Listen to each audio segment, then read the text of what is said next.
All right, everyone, we'll get started. So, welcome to the 14th Daily Gwei AMA series. Thank you all for being here.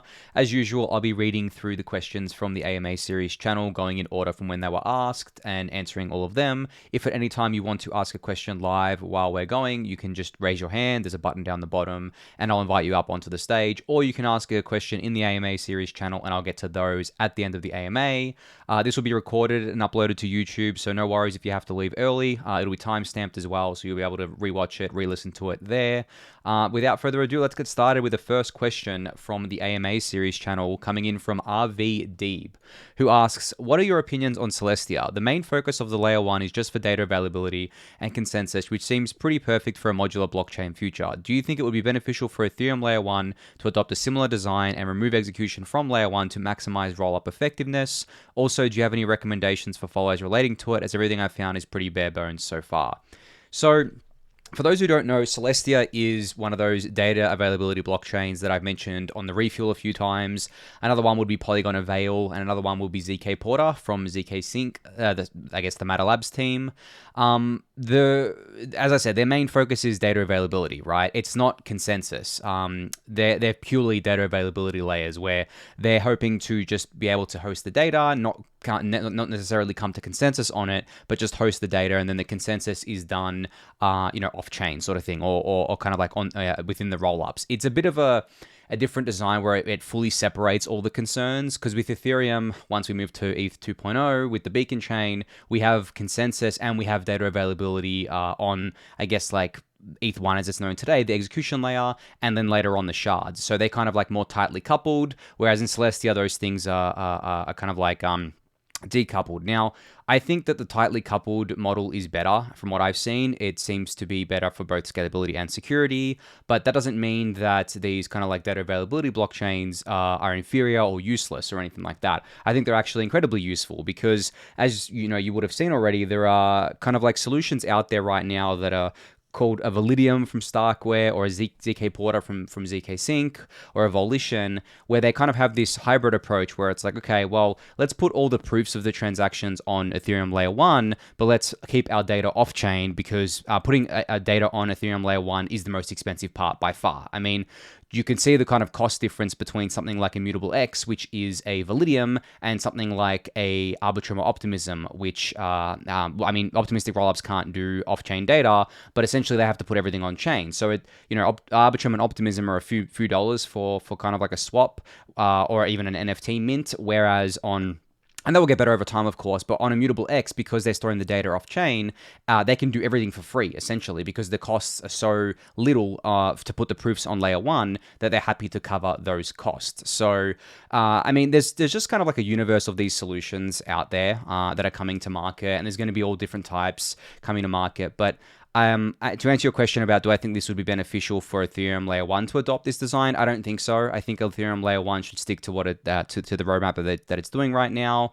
There are plans to kind of like enshrine things in the beacon chain itself, so you could do verification to like put the EVM in the beacon chain, so you would need to have kind of like a separate execution layer, but I'm not sure if that will happen. It is kind of complex. It's a roadmap item that will probably end up coming way into the future. It's not a high priority, but that is a solution as well. But I think that the way layer 1 Ethereum is being designed today is already maximizing for rollup effectiveness and efficiency. That's been the way for quite a while now. And any recommendations for follows? Well, I mean, Celestia, you can follow the Twitter account. The people working there, I mean, John Adler is one of the co-founders. There's a few others out there. They talk about Celestia a lot, but at the moment it is pretty bare bones. It's very early stages for them. Obviously, with Polygon Avail, you can just follow Polygon. You can go and read all the stuff on their website. But this stuff is very early, and ZK Porter, same thing. Where there's not much to talk about just yet, but there will be in the future. So yeah, I guess like just following the official accounts will give you a nice overview of that. All right, next question comes in from 2splat, who says, if Ethereum L1 fees are up only, then ETH supply is down only after the merge. But ETH supply can never reach zero because there are users who refuse to sell, transact, and will just hold forever.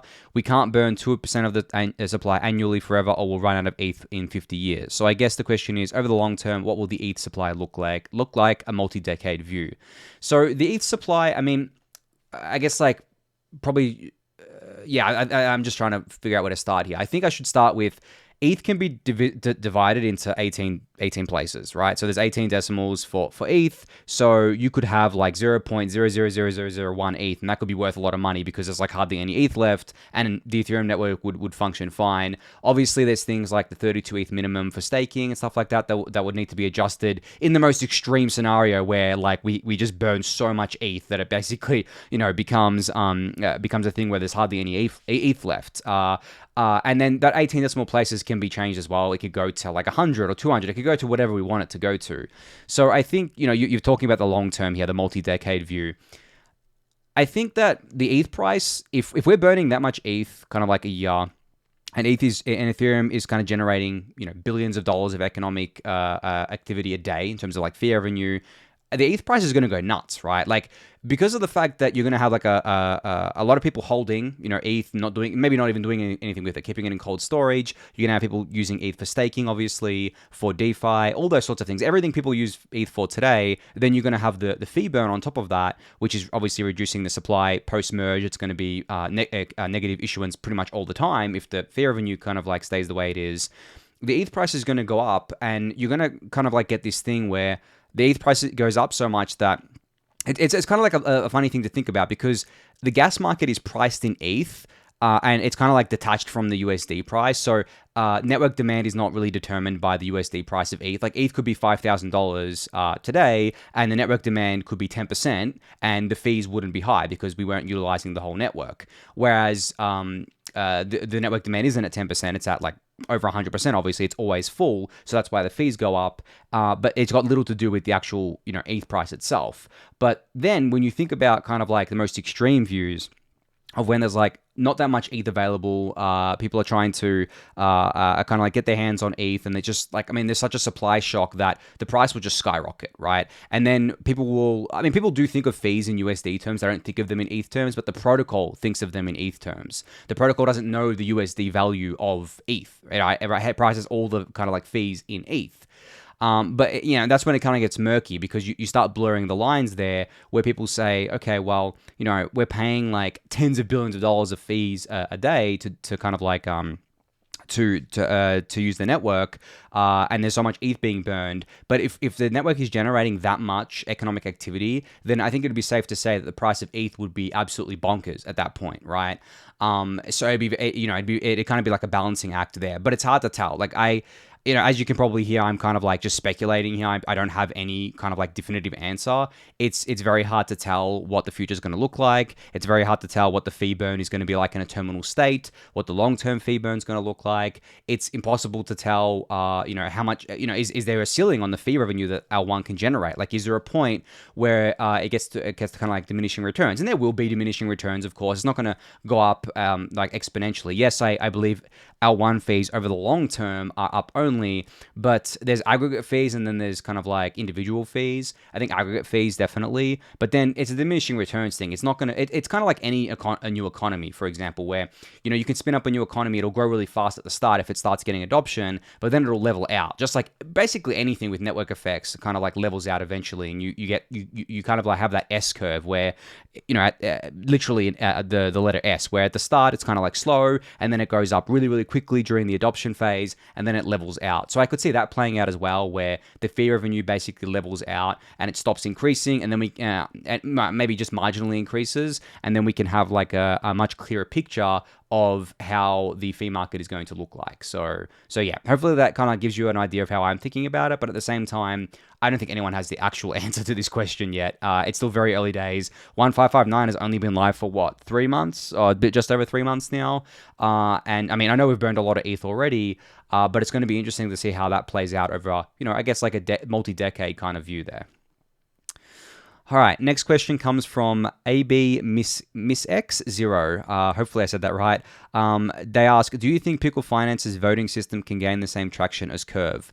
Unfortunately, I don't know Pickle Finance's voting system. I just haven't seen it. So if you could link it to me, I'm happy to look into that and just answer it in the Discord channel. But I haven't seen what their voting system is, or kind of like what makes it different from Curve, unfortunately. So sorry about that. All right, question here from Niket, who asks, contained inside this rollup initializing transaction is the ability for any user to exit all of their money from the rollup. This is called the escape hatch and means that when a rollup breaks or turns malicious, you can just hop out of the escape hatch via transaction on the L1. A broken rollup is like a broken escalator. It just turns into stairs.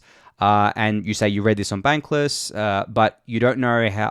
And then you go on to say, but I don't get how one would withdraw NFTs from L2s like immutable X to L1. You can pour your ETH balance to L1, but you can't pour your NFTs. If such protocols don't provide a proper withdrawal mechanism from day one, should they even be called L2s?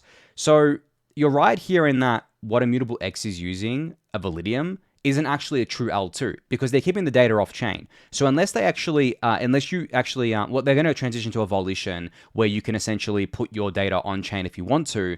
But unless that data actually goes onto L1, you're absolutely correct. You wouldn't be able to withdraw your NFT from that immutable X to L1. And that, I guess like there is a researchers kind of like debate this and they say, is this a true L2? Is it not? People say it's not a true L2 because data is not on chain, and which means you couldn't withdraw your NFTs. Now, if it was a true L2, you can. And the thing is like there are NFTs you can do on kind of like Arbitrum and Optimism right now, and those NFTs will be posted to L1. The data of that NFT would be posted to L1. So I believe, I haven't checked specifically on this, but it should definitely work like this, at least with Arbitrum and Optimism right now, is that you could withdraw that NFT to L1 because it exists on L1. So a good way to think about it is that with the Validium, the data portion of the NFT, which is not the JPEG, it's the kind of like state essentially of kind of like a user balance that lives off chain. That lives on kind of like a server that Immutable operates, and they have like a data availability committee that they call it, where they serve that to users of Immutable X, I should say. Whereas Optimism and Arbitrum don't have that. All the data has to be posted to on-chain because they're an optimistic rollup. Now, ZK rollups can do the same thing, but it's more expensive. That's why, as I was explaining before, Immutable X doesn't do everything, doesn't put the data on L1 because it's super, super expensive. And to be honest, like most NFTs do not need this. Oh, sorry, my dog's barking there. Most NFTs do not need the security of L1, right? Like most NFTs are worth very little. You do not need a kind of like army to defend your NFT that's worth $1. Whereas the high value NFTs, yeah, you would, but I think the high value NFT is going to be fun to see how they play out as well. Like, are they going to be issued on L2 or are they still going to be issued on L1? Because, for example, CryptoPunks, they're worth what right now, $380,000 US. No one's batting an eye if they have to spend a few $100s in gas fees to buy or sell kind of like punks. So from that point of view, it gets a bit kind of nuanced as well. But yeah, you're definitely right that right now with Immutable X, as they exist as a Validium, you cannot transfer your NFTs back to L1 unless they put the data on chain. And then in the future, if they kind of like give the users the option to put their own data on chain without them having to do it, then you can. But obviously, you're going to be incurring L1 gas fees at that point, which are quite high. So yeah, hopefully that answers your question. Give me 1 sec. I'm going to just sort my dog out. Sorry, guys.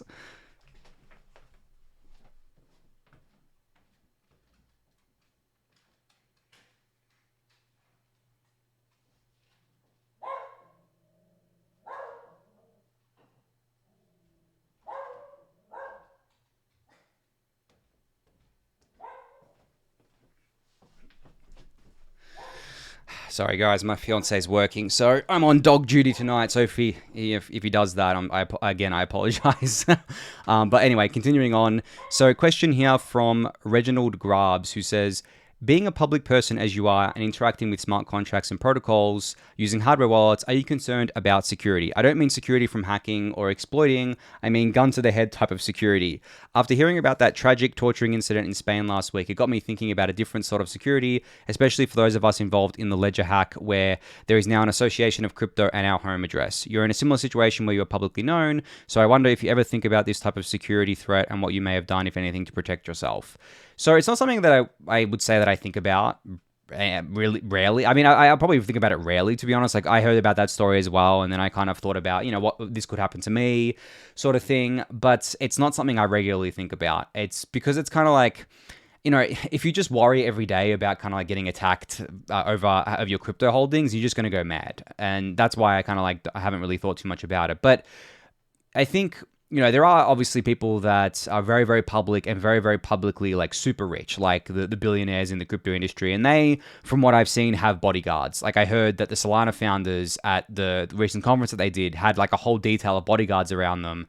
I don't know if Vitalik does that. I haven't seen them around him unless they're really good bodyguards and they just like hide in the shadows. But I think it's definitely more of a concern for people kind of like that. But, maybe I'm underestimating how much of a concern it is for me personally.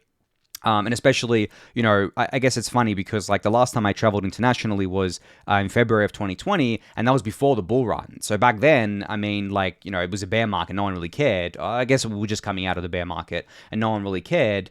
But, now, who knows, right? I mean, I feel pretty safe where I am, where I live in Melbourne, Australia. But you're right. Like, my address was unfortunately leaked as part of the Ledger thing as well. I did worry about that for a little bit, but nothing really happened. And, I think that when you look at these things about physical security, and I spoke about this on the refuel when the Ledger leak happened.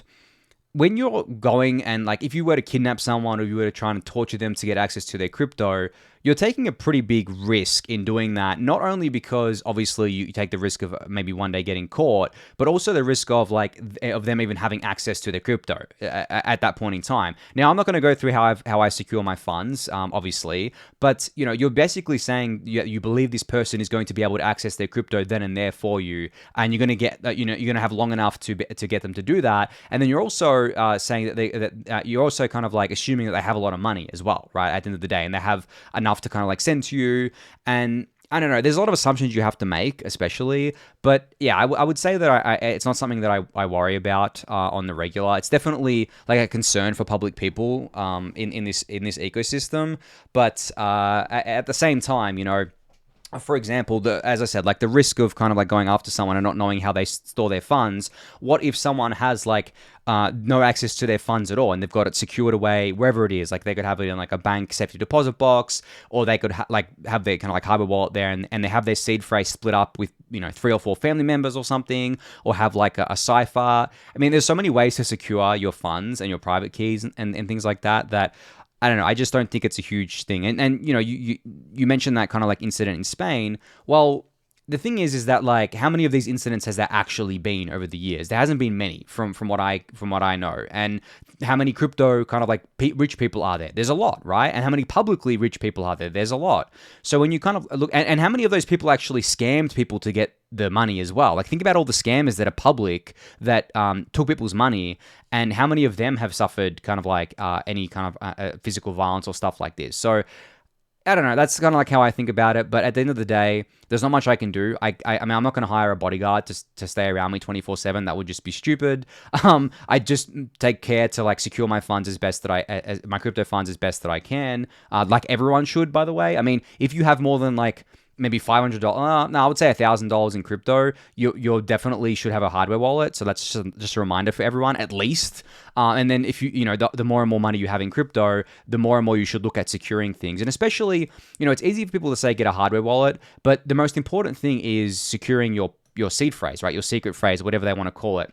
Those 12 or 24 words, because they give the attacker or anyone access to everything. Like with the hardware wallet, even if they have your hardware wallet, there's a pin on it. So if they don't have the pin, there's not much they can do. If they enter that pin incorrectly 3 times, the hardware wallet actually resets itself and it's gone. Like not even you can access that. So the ultimate way to access your funds is through that seed phrase, which you have to obviously do to secure that properly. If you don't, that's obviously a big risk there, and something that's like a central point of failure as well. So yeah, just something to think about from that point of view. But yeah, interesting question. So one here from KB House, who says, do you know of any crypto tokens that allow us to get exposure to traditional stock indices such as the S&P 500 or the NASDAQ? I think there's maybe some synthetic ones out there on either synthetics, maybe Mirror Protocol. I haven't really kept up with this because I find the boomer stocks, as they're named, like incredibly boring, and it's not something that I actively invest in.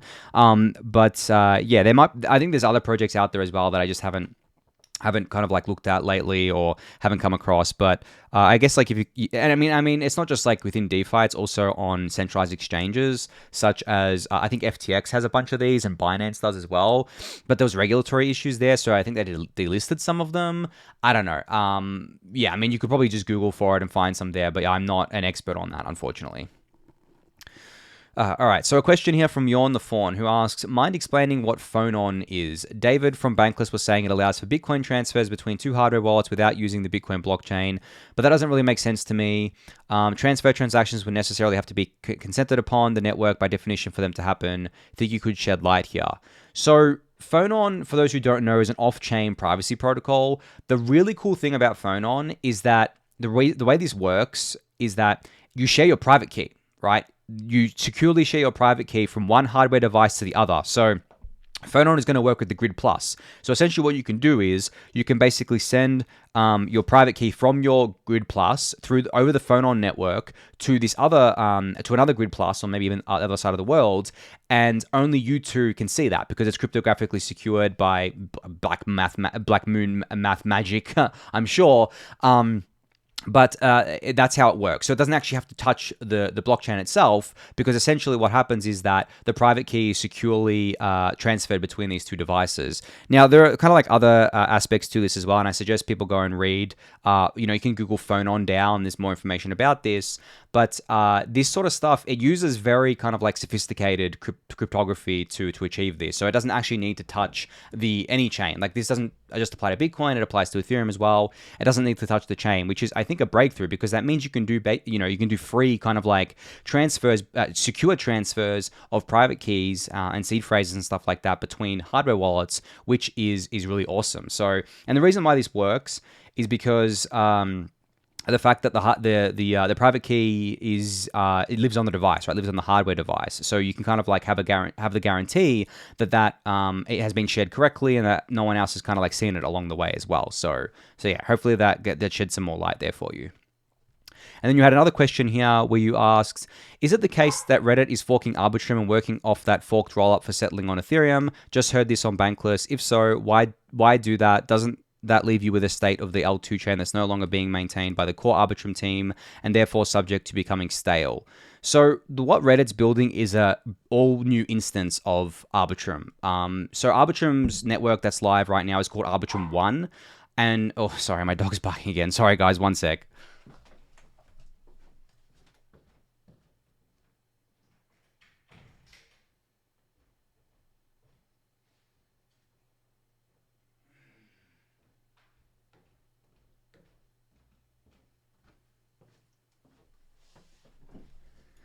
Yes, it's called Arbitrum 1, the one that that Off-Chain Labs, the team building Arbitrum, has deployed. But the thing is, anyone can use the Arbitrum software to launch their own Arbitrum network. It doesn't have to be a fork. It can be like literally its own thing that has its own genesis, and that's exactly what Reddit is doing. So you could imagine Reddit calling theirs like Arbitrum Reddit or something like that, and it would live as its own standalone optimistic rollup using the same technology as Arbitrum 1 does, but obviously it would diverge from there, and Reddit would be able to do what they wanted with it. They'd be able to kind of like tweak it as they wanted because it's open source, do whatever they want, or they could just follow Arbitrum 1's kind of like roadmap. They could just integrate whatever Arbitrum 1 does into their software stack. But yeah, that's kind of like how it works there. It's not a fork. It's kind of like a completely new instance. And you or I could do this as well. Like I could set up my own instance on my kind of like PC of an Arbitrum kind of like chain. And as long as I'm obviously paying the L1 gas fees and stuff like that, it becomes kind of like a roll up. And this is exactly what's happened with Optimism recently, where people have other kind of like other, I guess, teams have forked it, like Boba Network and I think Nami and stuff like that have kind of like, I guess, forked the code and kind of created their own kind of thing and branded it as their own thing, but using the same technology. So yeah, we're going to see a lot of this happen, I think, not just with optimistic rollups, but ZK rollups as well. Because as I've said on the refuel countless times now, I think the era of L1 is pretty much like over, and now it's all about the L2s. And the easiest way to spin up an L2 is not to build your own. It's to kind of like take the code from another L2, launch it, and try to get adoption on it under a different brand, which we've seen this happen plenty of times in crypto, right? And it's going to be, yeah, it's pretty wild to see how that plays out as well. So yeah, hopefully that answers your question. All right, so another one from Niket here who asks, you mentioned that Ethereum L1 is trying to protect against attacks from nation states. However, if a concentrated attack is made from such entities on all on-ramps and off-ramps, it would have no direct impact on the protocol, but it would still significantly impact price and the crypto ecosystem in general. Thoughts on that? You're correct. I've mentioned before on the refill that I think that the easiest way to attack crypto as a whole right now, or two easiest ways, is the first way, you go after the on and off ramps, like the fiat on and off ramps, the centralized exchanges, especially the ones based in the US. Very, very easy target. You can shut them down if you wanted to. I mean, right now, basically. The second is go after stablecoins, which again, decentralized stablecoins, which again is just as an easy target as these exchanges. And the funny thing is, Coinbase, centralized exchange, is big partners in running USDC, the centralized stablecoin. So you could go for 2-for-1 if you wanted. Shut down Coinbase, shut down USDC. Now, the likelihood of this happening, very low, I think. Very low for a number of reasons. But in saying that, if a nation state was to attack the actual base layer itself, I don't even know if they'd actually publicly kind of like state that they're attacking it. Because you could imagine the US Army, for example, or the US military, whatever you want to call it, having a little kind of like division as part of their kind of like, CIA or kind of NSA, all those divisions, and basically having like a secret team, and that secret team is tasked with taking down the Ethereum network, for example. And they're not going to publicize this, right? They're not going to say, oh, we're attacking Ethereum. Obviously, the Ethereum network being open and everything would know that an attack is happening, but it wouldn't know where it's coming from. And it could be an attack that comes in many different flavors. So from that point of view, it'd be very kind of like different to the government basically being very public and saying, we're going to shut down Coinbase, we're going to shut down stablecoins, which is what they're doing right now with kind of like, signaling that they think stablecoins need to be regulated much more heavily. So they're already doing that, but they're doing it out in the open. They're not covertly doing it. Whereas I think with attacking the actual network, that would probably be more of a covert operation. But in saying that, it's more about resisting nation states that are, I don't know if I'd call them rogue nation states, but nation states like North Korea, right? Or kind of like places in Eastern Europe and stuff like that, like Russia and things like that. Or kind of like these places that people don't consider to have like a strong kind of like rule of law or aren't democracies and stuff like that. Those, and not even kind of like the existing nation states, but any future nation states as well that manage to kind of like gain a lot of power. Defending, and it's not even just nation states, it's also kind of like massive corporate actors too. So defending against all of that is Ethereum L1's goal, and the only way you do that is by making it as expensive as possible to attack L1, of course, and that's what Ethereum's optimizing for, especially with proof of stake. But yeah, hopefully, I guess like hopefully that gives you my thoughts on that. I don't know, other people might have different thoughts to me on this, but I do think that any kind of attack on these networks that is a serious attack is not going to be advertised before it happens, because one, you give the network, I guess, kind of like time to prepare for the attack, right? It's not, it's not like if you're an army attacking another army's base, you're going to tell them that you're coming, right? They may know because they've got their own spies and things like that. I don't know, I'm getting a bit like funny with the analogies here, but no one's gonna, they're not gonna walk up there and say, hey guys, we're gonna attack you soon, just letting you know, hope you're all good, this is how we're gonna do it. That's not gonna happen, right? They're gonna just do it covertly, and then it's up to the network to recognize that it's under attack, and it's up to the kind of like ecosystem to defend against that as well. But making it as expensive as possible to attack Ethereum is the goal, and under proof of stake, it just becomes so hard, like so hard. And that's why I think that, as I've said, the path of least resistance is the fiat on and off ramps, as you mentioned, and also the stablecoins.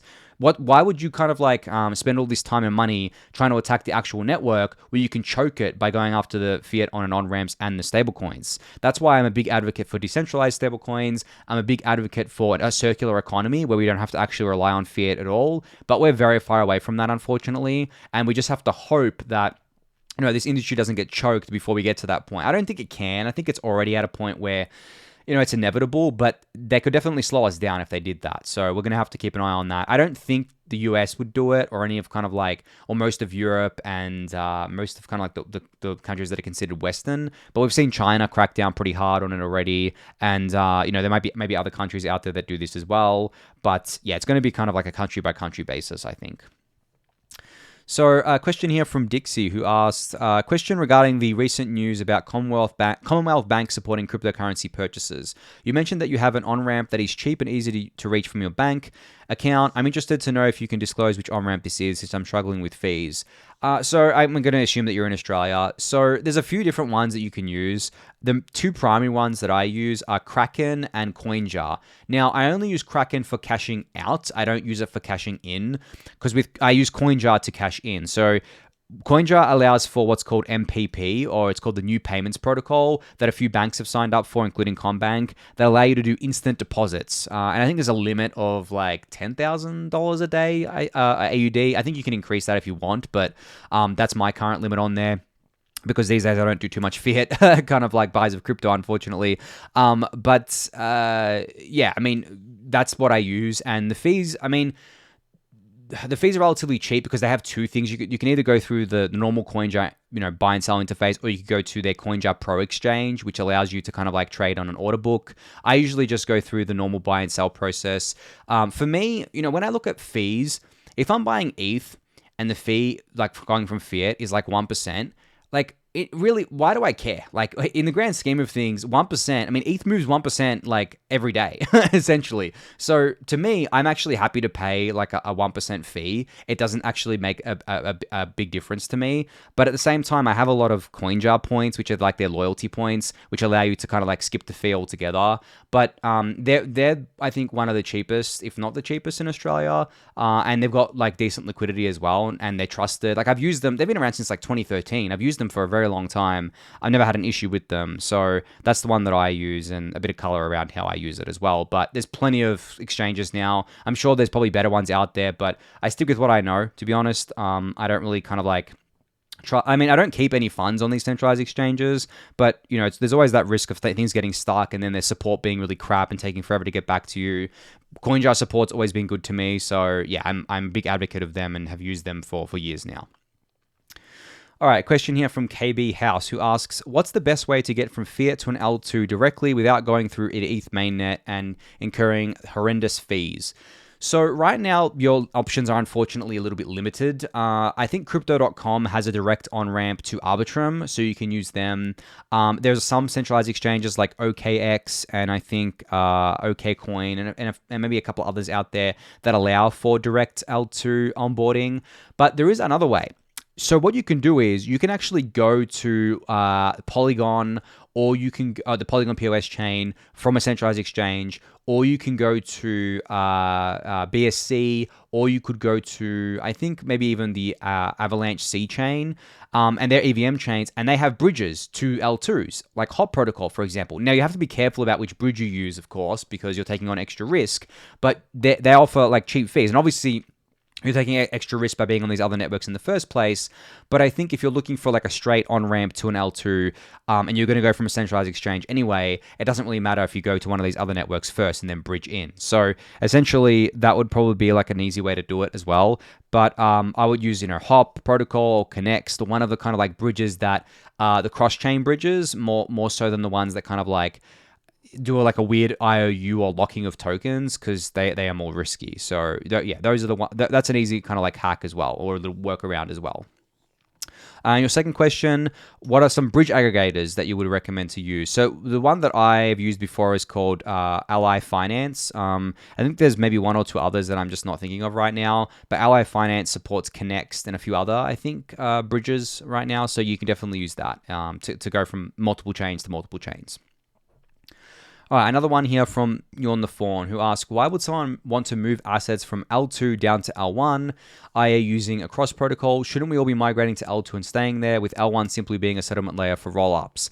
So that's the long-term vision, right? L1 being a settlement kind of like thing for rollups, a settlement layer for rollups. But the reason why someone goes from L2 to L1 is because currently most of the centralized exchanges do not support deposits and withdrawals to these L2s. So if you want to cash out, right, you have to go to L1 and then to these centralized exchanges. Or as I mentioned before, you can go to, you can bridge out through to another chain and then go from that chain to a centralized exchange as well.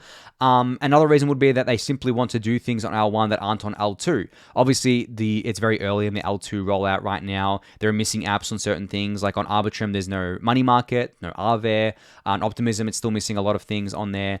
And there's other L2s like standalones, like dYdX, for example. You can only do perpetual trading on there. And you might want to go back to L1 because you want to do other things with your funds. Immutable X is only NFTs right now. I mean, there's plenty of others out there, but that's essentially why you would want to go back. The two main reasons why you would want to go back to L1. And for some people, it's simply security as well, where they're like, they know that these L2s are still very centralized. They're not as secure. So maybe they don't want to keep a lot of money on these L2s just yet. They go there, do their business, come back to L1 sort of thing. So those are the reasons off the top of my head that I can think of why someone would want to go back to L1 for now. Maybe in the long term, most people won't want to go back to L1 at all, or almost all people won't. But for now, that's just the state of the market. All right, a question here from MD555 who asks, are you aware of any single-sided liquidity options on L2s or Polygon? No, not right now. I'm not really up to speed with liquidity providing and single-sided liquidity providing. I don't actually provide liquidity to anything right now. I haven't done so in a while. Yeah, I mean, unfortunately not. If you want to ask this question in the DeFi channel in the Discord, I'm sure someone will be able to answer that there better for you. There's a lot of we've got a lot of yield farmers in the Discord channel, so you'll get an answer there for sure. All right, a question here from Yorn the Fawn who asks, what is wETH or wrapped ETH and why would one ever need it when there is ETH? So the reason why wrapped ETH exists is because ETH isn't an ERC20 token. And because ETH isn't an ERC20 token, it means it cannot be used natively in pretty much most DeFi apps, because these DeFi apps the smart contracts are coded up to run using ERC20 tokens and using the ERC20 token standard, and they do not work with native ETH. Some of them do, but for the most part, they don't. And it's actually easier to work with and reason about all these tokens if they're all the same standard. So that's why it's kind of like ERC20 and the other token standards out there haven't really seen any adoption. It's kind of like a winner-take-all market. That's why wrapped Ether was created. Now, and why you would need it and use it instead of ETH. And in saying that, they are exactly the same asset. Wrapped Ether is a smart contract, so when you put your ETH into it, you're using the smart contract to wrap your ETH and transform it into wrapped Ether, but that smart contract is very, very basic. It's been around for a very long time. I think it's been around for 6 years at this point. It's been, obviously audited like crazy, and people have looked at it like crazy. The chance of there being a bug or an exploit in there is pretty much zero at this point. So, and the reason why it's equivalent is because you can always unwrap that ETH. No one can stop you from doing that. You can do that non-custodially. So you can always wrap and unwrap it using the contract. And as I said, the reason you would want to do it is because it's much more compatible with smart contracts than ETH is.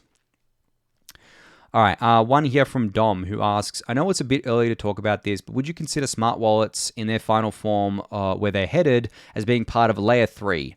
In my opinion, a better, safer, simple UX with seamless interoperability across L2 ZK rollups while preserving self-custody seems like a massive shift. It abstracts nerdy, spooky handling of keys into a more adoptable form for the general public. This kind of abstraction could be its own layer, especially given that L2 interoperability means they could be thought of as living on top of L2, the same way L2s live on top of L1. What are your thoughts on this? I think the layer terminology is going to be phased out, to be honest. I've already seen people start doing this. Everyone's favorite Polygon has started doing this. I think it's just a kind of like, I guess like a relic of times gone by at this point in terms of like referring to things as L1 and L2. Obviously, it's going to persist for quite a while. I don't think that terminology is going to go away anytime soon, but I'm not a fan of introducing more terminology like layer 3 and layer 4 and layer 5 and just keep going like that because I think it just confuses everyone. I would just kind of like refer to the layer 3, as you put it in this kind of like context, as the interface layer or the user interface layer, right? Rather than layer 3, because Layer 1 and Layer 2 have very defined technical meanings, where Layer 1 is the consensus layer and Layer 2 is the execution layer. Whereas if you say like Layer 3 is like the interface layer, it's less of a technical thing and more of a kind of like visual interface thing rather than getting into the weeds of the technicals. So yeah, I personally would avoid using more layered terminology. I get where you're coming from, for sure. I understand where you're coming from. But I think that if we want to keep things simple and keep the kind of like narrative simple as well, I would just err on the side of not using that layered speak, so to speak. So yeah. All right, I'm gonna take a quick break here, drink break. I'll be back in a minute.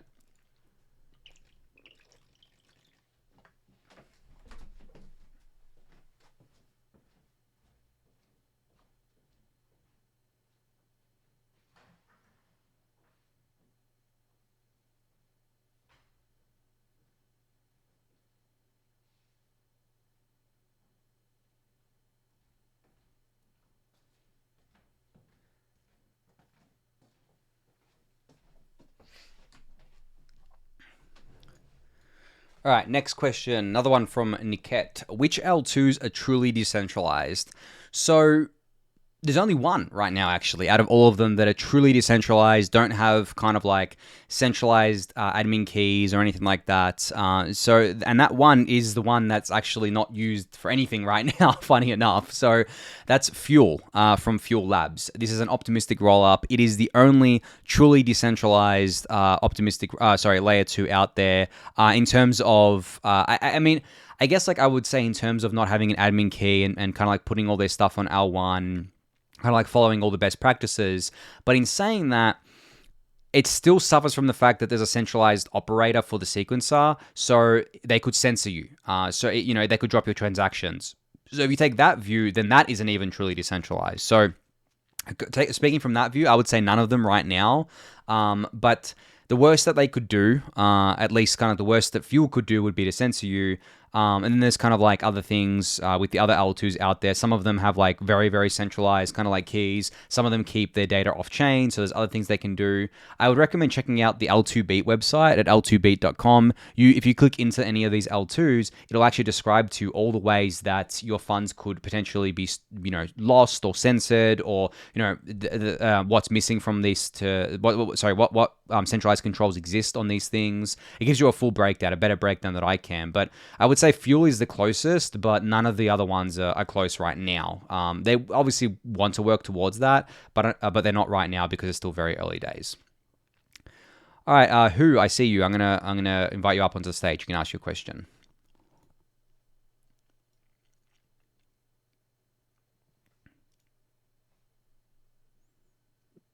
Yeah, you just got to click accept. I just invited you.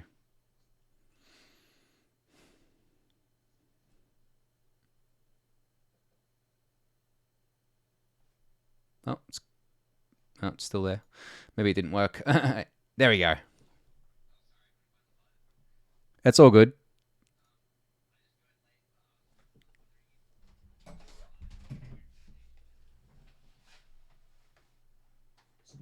Sorry, can you repeat that? Sorry.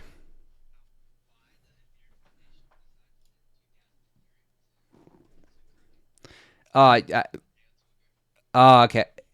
Why the Ethereum Foundation decided to send, I think it was 20,000 ETH to Kraken. So, I mean, I don't think anyone knows, to be honest. I think obviously everyone assumes that it is because they're going to kind of like sell it or whatever, because that's what you do when you send things to a centralized exchange. There was a bit of speculation around it. In terms of what I think, the Ethereum Foundation sends kind of like ETH to exchanges kind of like all the time. If you look at their account, they've done it many times in the past.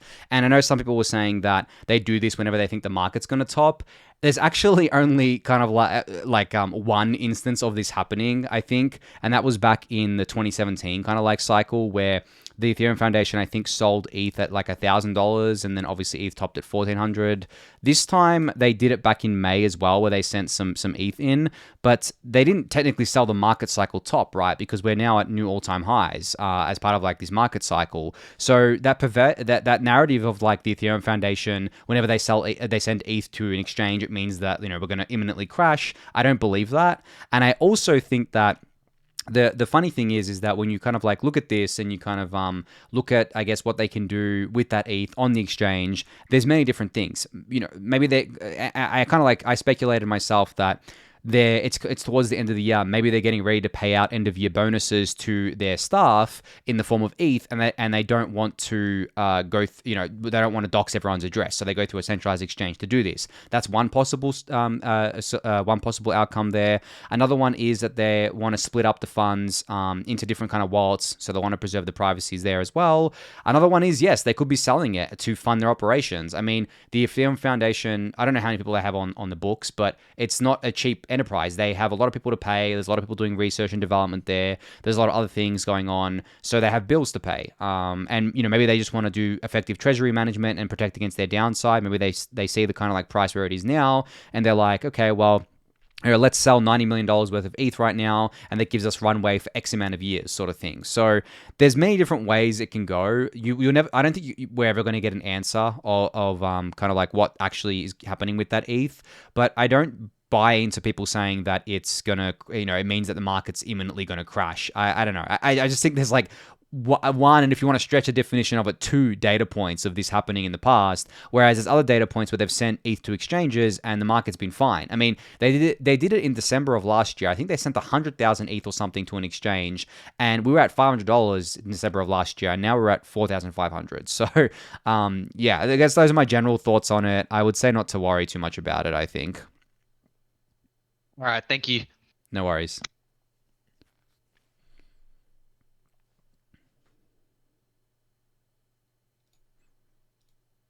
Cool. On to the next question here. So this one comes from Niket again, who asks, while ENS as a project could do extremely well, how do you project the price of a token like ENS since it has no utility apart from governance? I don't know. I'm not going to give like my framework, I guess, for projecting the price of any given token.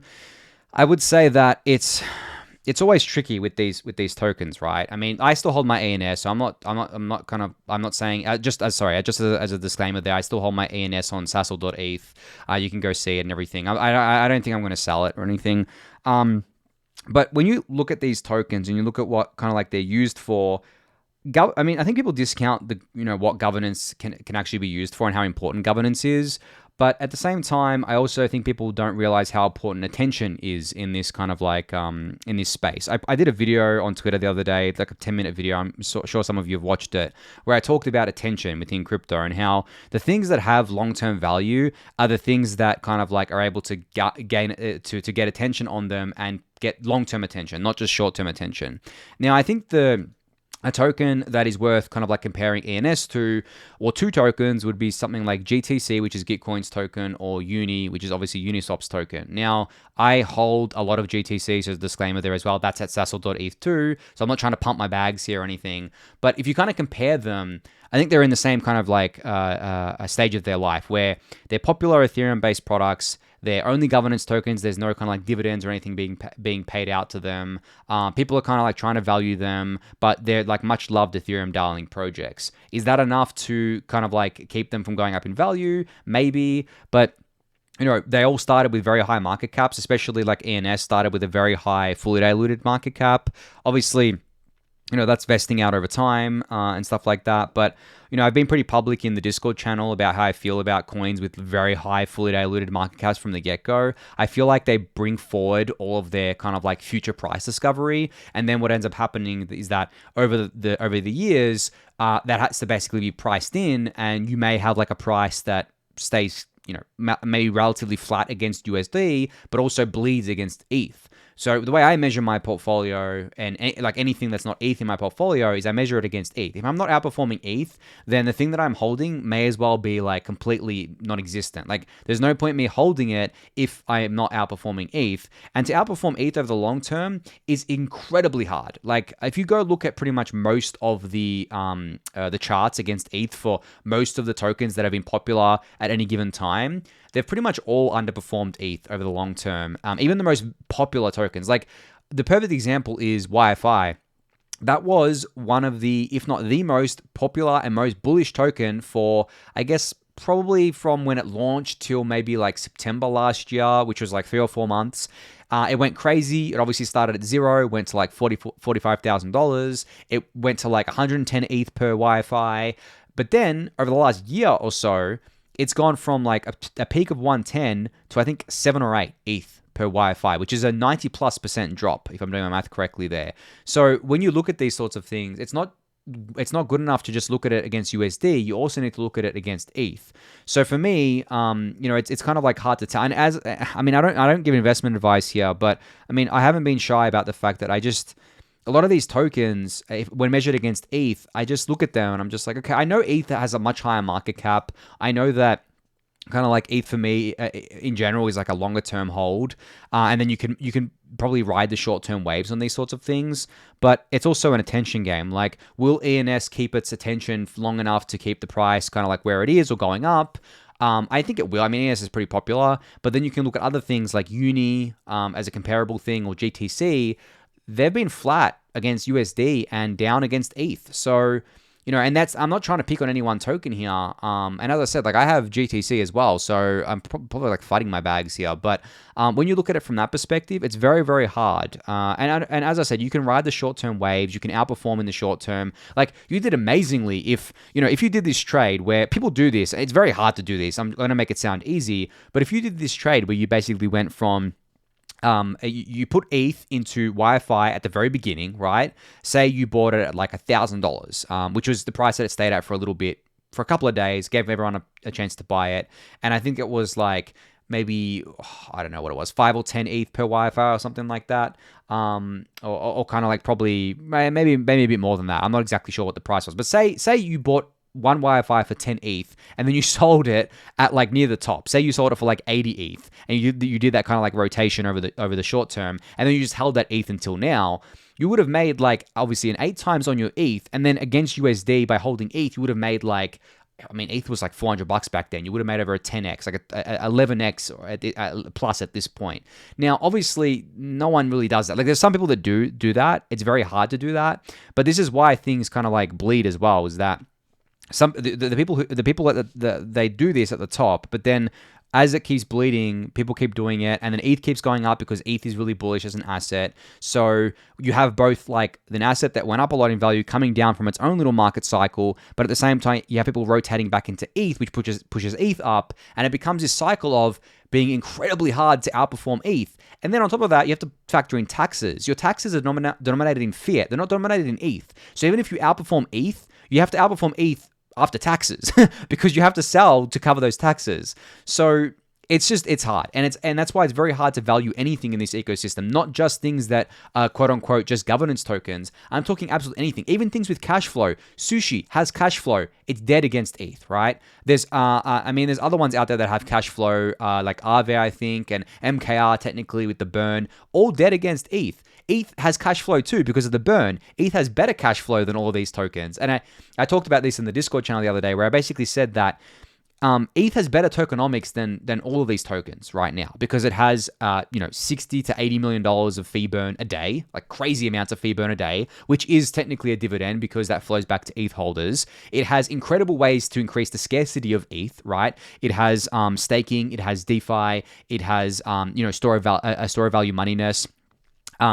It also has all of the attention, and it's a selling point for people who are like, well, if I want to get exposure to the Ethereum ecosystem, how do I do this? Well, I buy ETH, right? If I want to get exposure to L2s, how do I do this? There's not many L2 tokens these days, so I just buy ETH. So when you compare ETH to like every other asset on Ethereum, and not even just on Ethereum, like every other asset like in crypto, some of them may outperform over the short term, but over the long term, most of them get just utterly destroyed because ETH is the asset most people want to hold. And I'm not just saying that because like obviously I hold ETH, but I hold a lot of ETH, and most of my portfolio right now is ETH because of the fact that I believe that ETH is going to outperform everything, and I don't want to. I'm not a trader. I don't think I can spot tops and bottoms on things and rotate out and stuff like that. Sometimes I'll rotate things, but I have bought things over the last year that didn't outperform ETH, and I actually ended up kind of like being down against ETH. Now, granted, I bought them with fiat, but I still would have just been better off buying ETH instead of buying this other token and taking on all that extra risk. So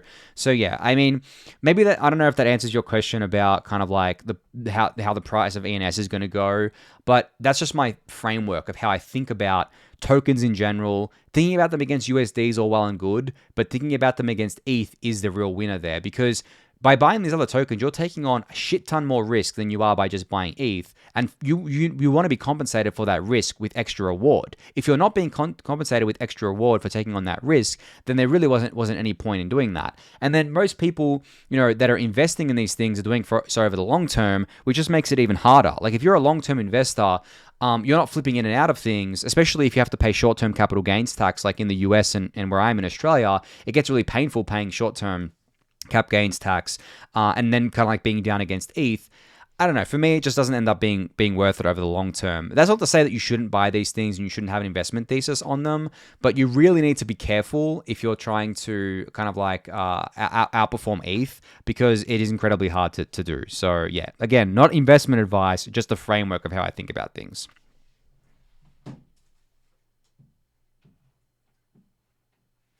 All right, on to the next question from Axiomatics, who asks, is there a risk of future gas being so high due to mass demand on scaled rollup centric Ethereum that staking ETH on L1 becomes inaccessible for small investors? In reverse, accrued yield from a couple of ETH staked now would be would at best cover gas costs 2 to 3 years from now.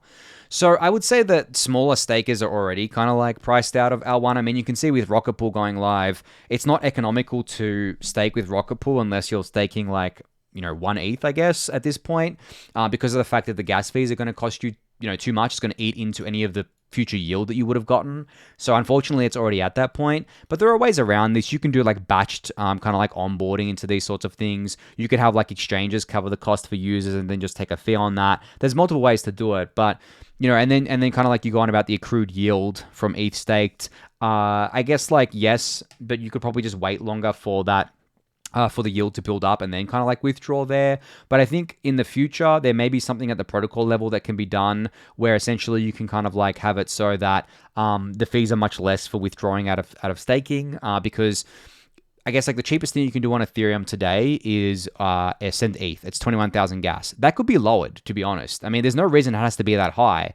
And that would just basically apply to staking as well. So in the future, it could be the gas cost of kind of like withdrawing from staking or withdrawing kind of like the yield that you've got or staking in general could be brought down through kind of like what they're called opcode changes, where the gas costs for the opcodes go down as well. So yeah, we'll have to see how that plays out. But I would say right now, unfortunately, smaller stakers have definitely been kind of like priced out, even with Rocket Pool. But there's going to be solutions coming, I believe.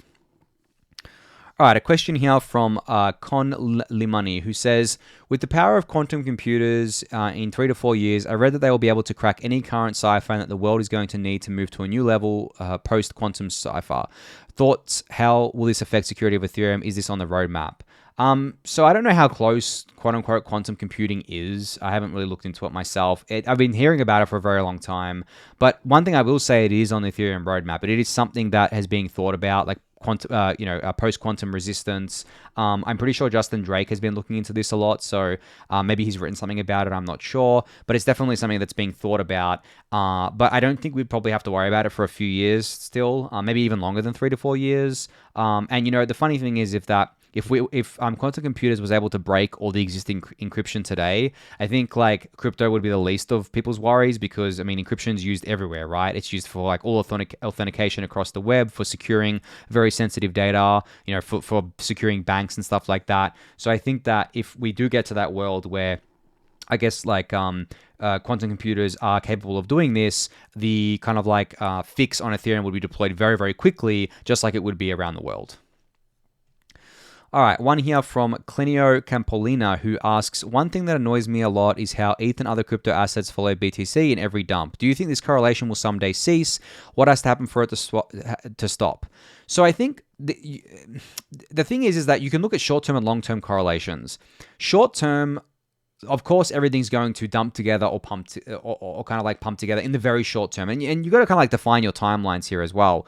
The most kind of like liquid pairs, like if BTC is dumping, yes, most things will dump with it, but this is over the short term. If you're talking about long-term correlations, you can even just like look at ETH against Bitcoin. Since the bottom in March of 2020, ETH has outperformed Bitcoin by like, what was it, 0.02 to 0.07 today, I guess, like 3.5 times, right? So that is an anti-correlation there, where ETH has outperformed over 18 months, and it's not just ETH. There's a lot of other things that have outperformed Bitcoin and outperformed ETH over the kind of like over certain periods of time. But in the short term, because a lot of the trading is done by bots and traders, these things are going to correlate very, very heavily, especially if the king of crypto in terms of like liquidity kind of dumps. Of course, that's going to happen. The same thing happens in equities and any other market. It's not unique to crypto. If you go look at it, when the whole stock market is down on the day, I guess like the biggest stock goes down. Say Tesla dumps on the Nasdaq. Other tech stocks tend to go down with it, right? But I think in crypto it becomes much more pronounced because of the fact that the market seems to just look at BTC as like this asset that kind of like controls everything. That's come down over time, I believe. I think it used to be a lot worse than it is today. And I think that's changing over time. But it just takes time for the market to catch up to it. It takes time for other kind of like coins to build liquidity, but also, as I said, it over the short term. I'm talking like maybe a day, couple of days, 3 days. It's all determined by these bots and traders. But you can even look at things where I mean, even in the short term, there can be anti-correlations where Bitcoin could go down, but ETH could go up because people are selling Bitcoin for ETH, for example. And there's other examples of this happening.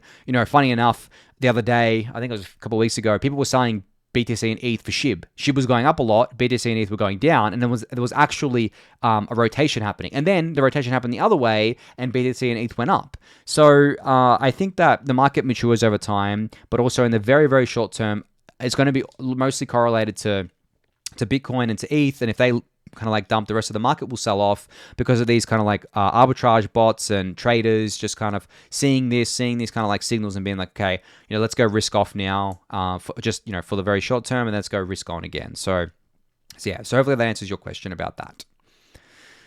All right, one here from Act 3 who says, could you explain like on 5 this Moshi Tetranode curve gauge thing? I think I mostly understand what happened, but not completely. This seems like one of the more interesting events of the last week. So I'm not going to say I know totally what happened here. I followed it loosely, to be honest. It kind of felt like just really bizarre.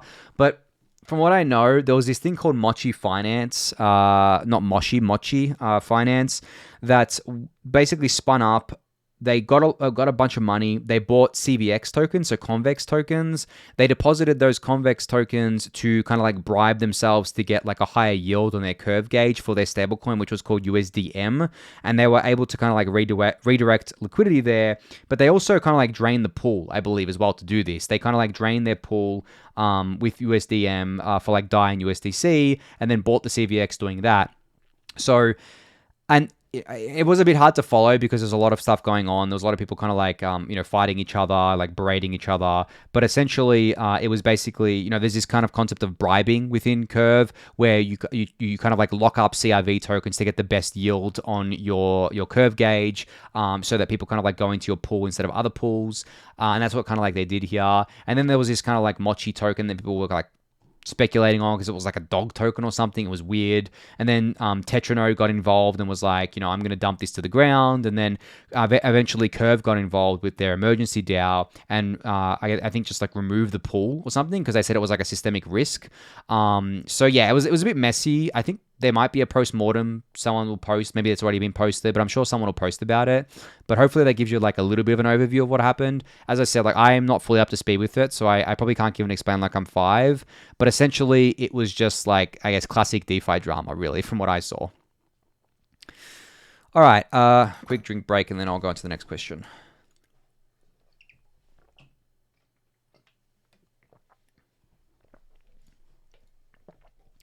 All right, one here from I Don't Even, who says, the company I work for was founded in a typical centralized framework. The company is transitioning to a more broad-based ownership model as the founder phases out and the current leadership has become interested in some of the decentralized autonomous organization schemes as food for thought as they establish home ownership can extend into the future.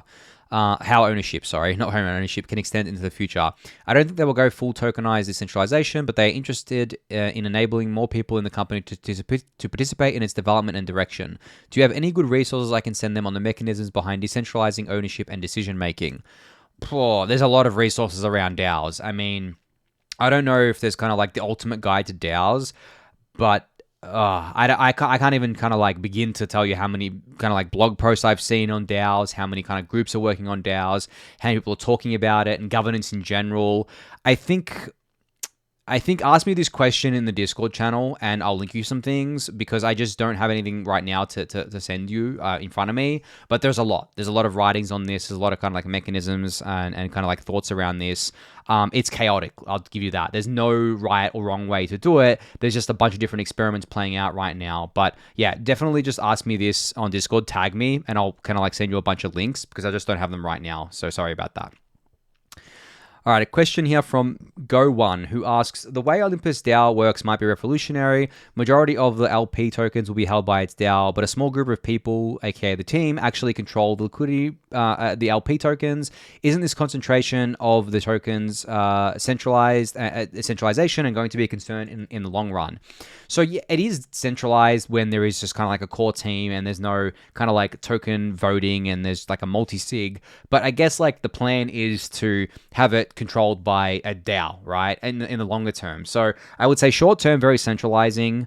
Long term, very, very bullish. I'm actually incredibly bullish on this concept of protocols owning their own liquidity, because it means that there's not a chance of the liquidity being rugged by random people providing liquidity, and all of the value, like a lot of the value generated by the actual kind of like liquidity pool, the fees go to the DAO as well. So the DAO is actually generating revenue, not just on their own products, but also on providing the liquidity for their own token. And then once it goes to a proper DAO model with token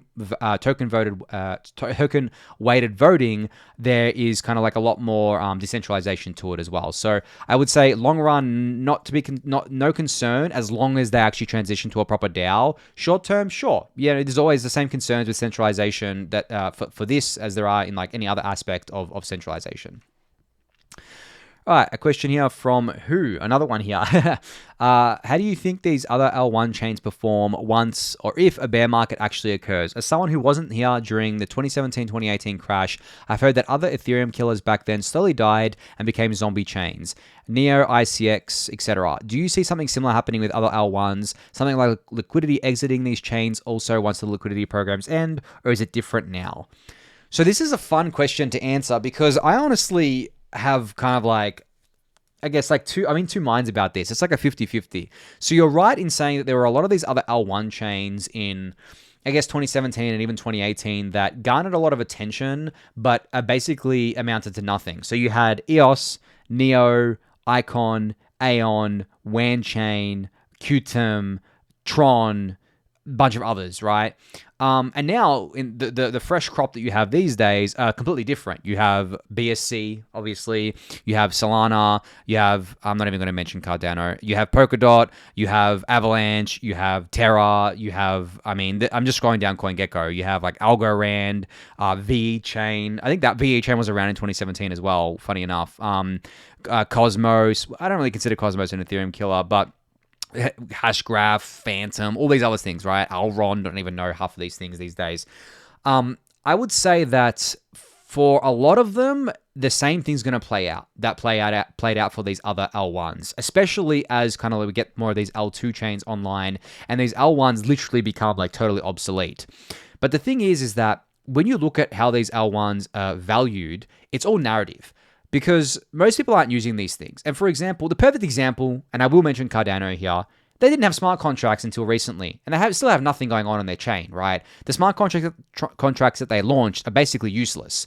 But their network value got up to what, $100 billion just on pure marketing and memes and narrative alone. Had nothing to do with fundamentals. That doesn't actually work in a bear market, because in a bear market, there's not much dumb capital around. There is some here and there. There's not much new capital around, or like new people in the ecosystem that kind of like can be swayed into these sorts of things. So those things get weeded out because, as I was mentioning before, they lose their attention. They lose that kind of attention game there, and they crash really hard.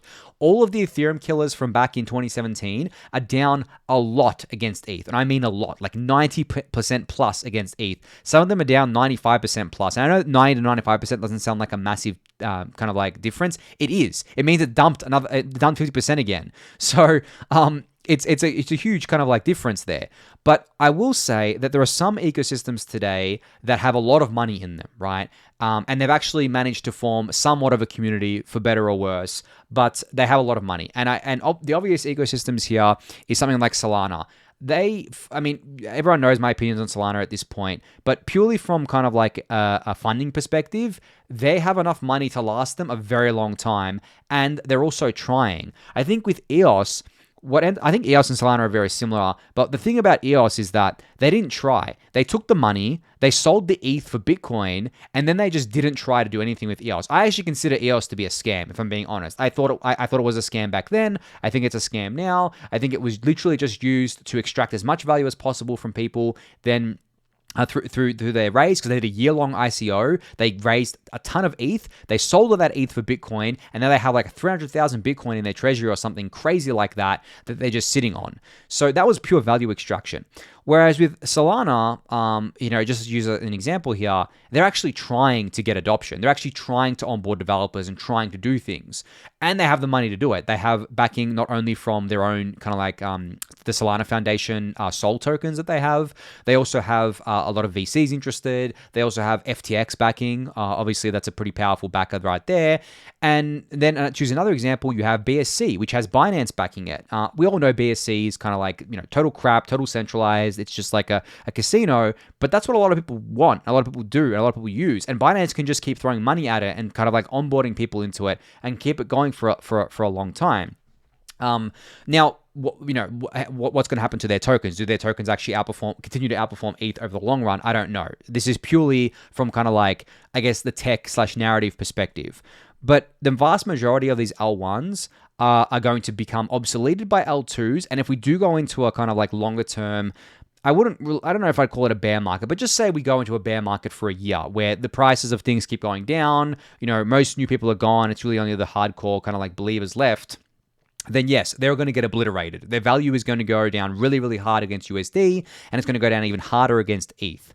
I can pretty much say that with 100% confidence because they lose because of the fact that in a bear market, there's hardly anyone to get attention from, and a lot of the people who stick around in a bear market are here for like the tech, and a lot of these other things don't have interesting tech. A lot of them are literally just clones of the EVM, right? BSC is an EVM, right? It's just a centralized Ethereum. Phantom, EVM. Avalanche only has an EVM chain online right now.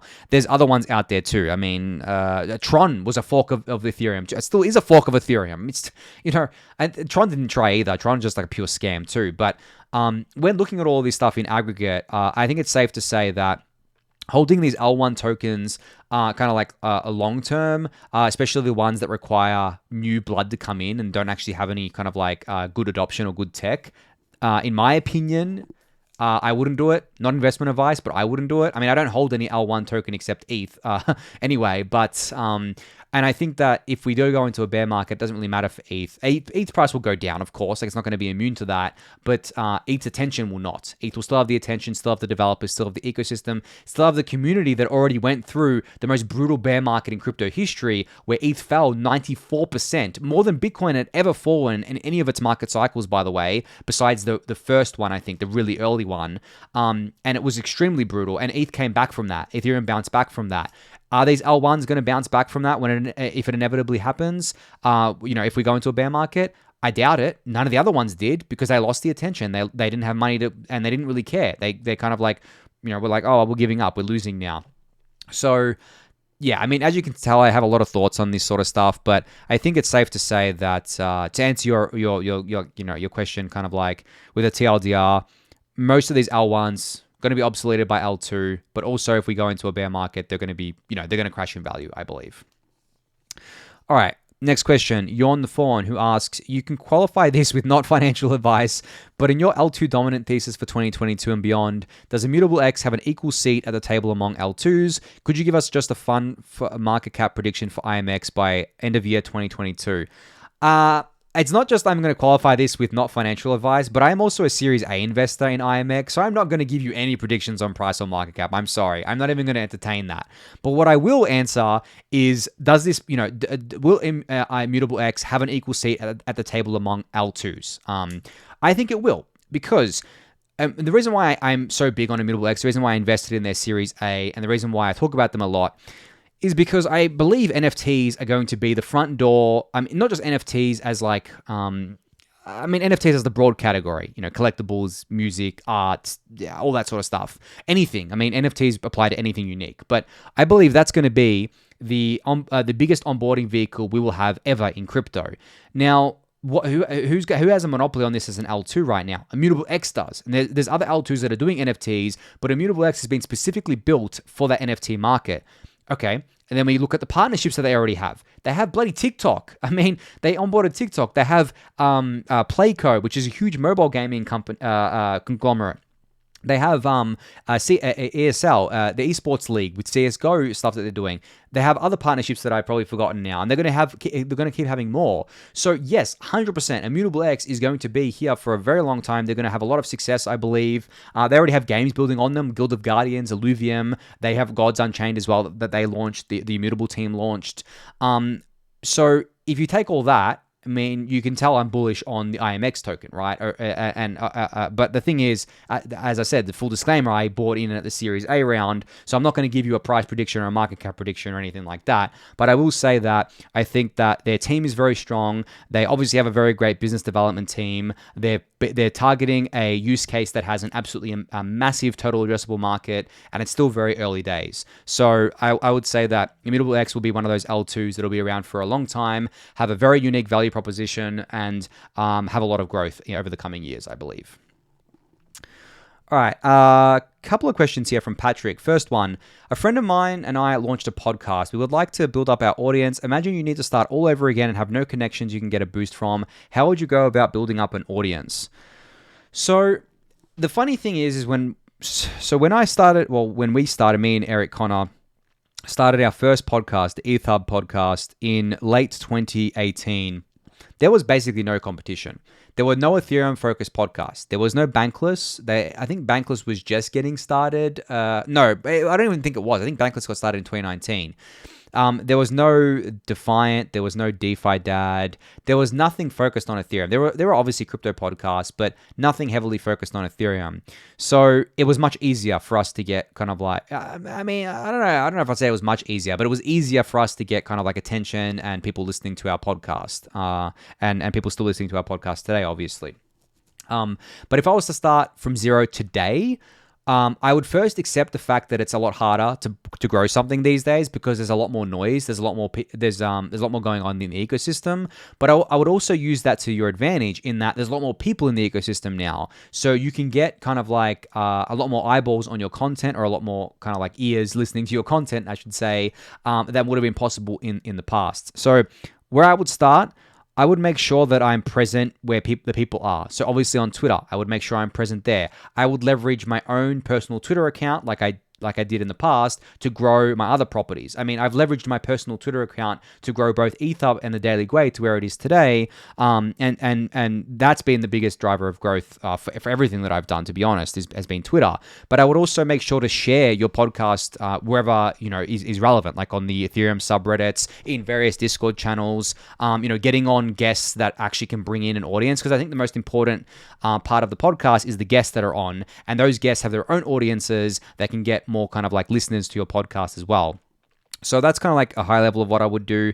And then I would monitor the growth of it too. And if you're not seeing any growth for a little while, or maybe if you're not seeing any growth for like a month, I would switch up what you're doing. I would try something new, because there's no point doing the same thing for 6 months and seeing no growth, because you're just wasting time. And this is kind of my philosophy to everything, to be honest, in life.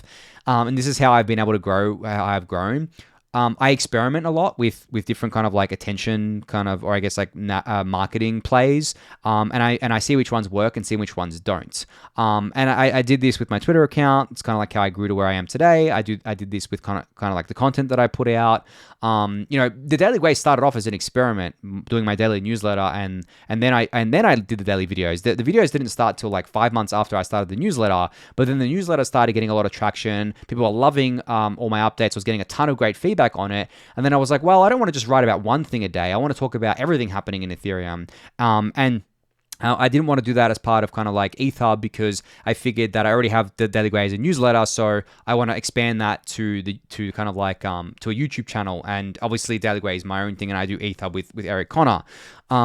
So I did that. I did the YouTube channel, and the YouTube's grown really great, really great, and people seem to love watching my videos. So now just recently I've kind of like started doing videos on Twitter because I have access to longer videos and kind of like doing standalone videos there. And the first one that I did seemed to get like a lot of good traction. I'll probably do more in the future, and we'll see how we go from there. So that's the most important thing about building an audience is experimenting with different ways to get attention and stop and to stop doing what's not working and not just keep repeating it, expecting kind of like different results, because that is the definition of insanity. But yeah, as I said, like I don't just apply that principle to crypto or to building an audience within crypto. I apply it to everything. I mean, I'm currently dieting, trying to lose the weight I put on during COVID, and I'm applying the same kind of principle to that, where I weigh myself once a week and don't like leave it to like once a month or something like that, because I can see if I'm doing something wrong immediately. If for some reason one of the weeks I haven't lost the weight that I expected to lose, I can quickly adjust my diet, quickly adjust the exercise that I'm doing, and get back on track. Whereas if I was to wait a whole month, what ends up happening is that if I was doing something wrong for that whole month, I've wasted 3 weeks, right? Instead of just kind of like wasting 1 week, so to speak. So it's kind of like, I mean, and if you want to, I mean, it's kind of like this thing where it's like time management as well, and not getting stuck doing something that isn't working. So yeah, maybe that's just like a little bit of a side note to what you were asking, but that's how I've gone about growing my audience, and kind of like and as I said, how I would start today would just be experiment a lot with different kind of like attention sinks. But for a podcast, definitely trying to get on guests that have their own audiences, because that's a great way to grow a podcast as well. And then you followed up that question with saying, your podcast has a big focus on how to do yield farming. And you mentioned a couple of times that you do yield farming as well. Where do you look to get an overview about what yield farming opportunities are out there? So it's actually a bit of everywhere right now. It's actually hard, to be honest. I think a podcast focused on yield farming could actually have some really great appeal. DeFi Dad used to do a lot of videos. He doesn't do many these days. I think he's busy with other stuff. I used to use him a lot. But these days, I kind of like maybe just kind of look at Discord channels. I mean, the the yield farming Discord channel, and the DeFi channels in the Daily Gwei Discord has a lot of great information. I have a group of friends, and if they ever come across an opportunity, they kind of like talk about that and shout that out. But I would say that there are kind of like sites that show you this sort of stuff as well, and there's like aggregators like Yearn. But yeah, I would say that like a podcast focused on purely yield farming is probably missing at this point. So that's actually great for you, because it means you can essentially get like a lot of attention because you're doing something unique, and you're also doing something that allows people to make money. That's what a lot of people are in this ecosystem for. So if you're telling them, hey, you can earn like 10% on your dollars, here's how to do it, they're going to listen to you, right? But on that point, I would say that you would obviously do well with having like a video. So it wouldn't just be a podcast, it'd be a video and kind of like audio, and doing it through a YouTube channel, because obviously people want to follow along. And I would say go watch DeFi Dad's older videos about yield farming to get an idea of like how he did it, and they're some of his most popular videos as well. So it's definitely got a large market, so you'd probably have a better probably gonna have an easier time growing an audience around something like that, that's for sure. All right, a question here from Creative, who asks, hi Anthony, traveling to Melbourne from Europe between December 15th and January 15th. Just curious if there will be a community meetup during those times. I haven't decided when I'm going to do the meetup yet. I want to do it when it's warmer, because I like going out when it's warmer, and usually obviously it gets warm between December and January. I'm not sure if it's going to be between those dates, but definitely just keep an eye on the Discord channel. I'll keep you updated on it. And for other people, for context here, I've been planning to do a meetup in Melbourne, in the city, for the Daily Gwei. Whoever can attend, just go to a bar or something like that, because it'd be great to kind of like catch up with everyone in real life, since we've all been locked down for ages. But yeah, I'll let you guys know on an exact kind of like date and time for that when I decide it myself, to be honest. And your second question, this has probably been asked before, sorry if it has, but for staking ETH, would you recommend diversifying staked ETH between centralized exchanges and Rocket Pool? You always tell us to run our own node. Is it possible to also stake our own node? Is that ultimate safe house if possible? I don't know if diversifying stake really does much. I mean, it depends, because like you're paying different fees depending on where you're staking as well, and different kind of like centralized exchanges have different risk profiles. And then you have to like monitor things and maybe different kind of like withdrawal fees and stuff like that. So it gets a bit murky there.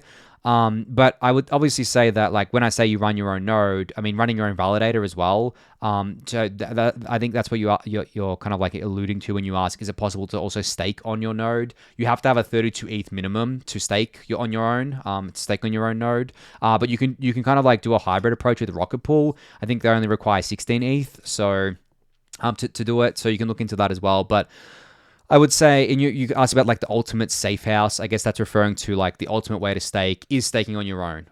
Staking on your own validator, on your own kind of hardware, but that costs 32 ETH minimum to stake. So in terms of diversifying your risk, I mean, you probably can by diversifying your stake across like centralized exchanges and Rocket Pool, but at the same time, you're just going to incur extra fees as well. So that's something to look out for because it might eat into your profitability. All right, one here from Dom. Actually, I'm going to have a drink because this is a long one. One sec.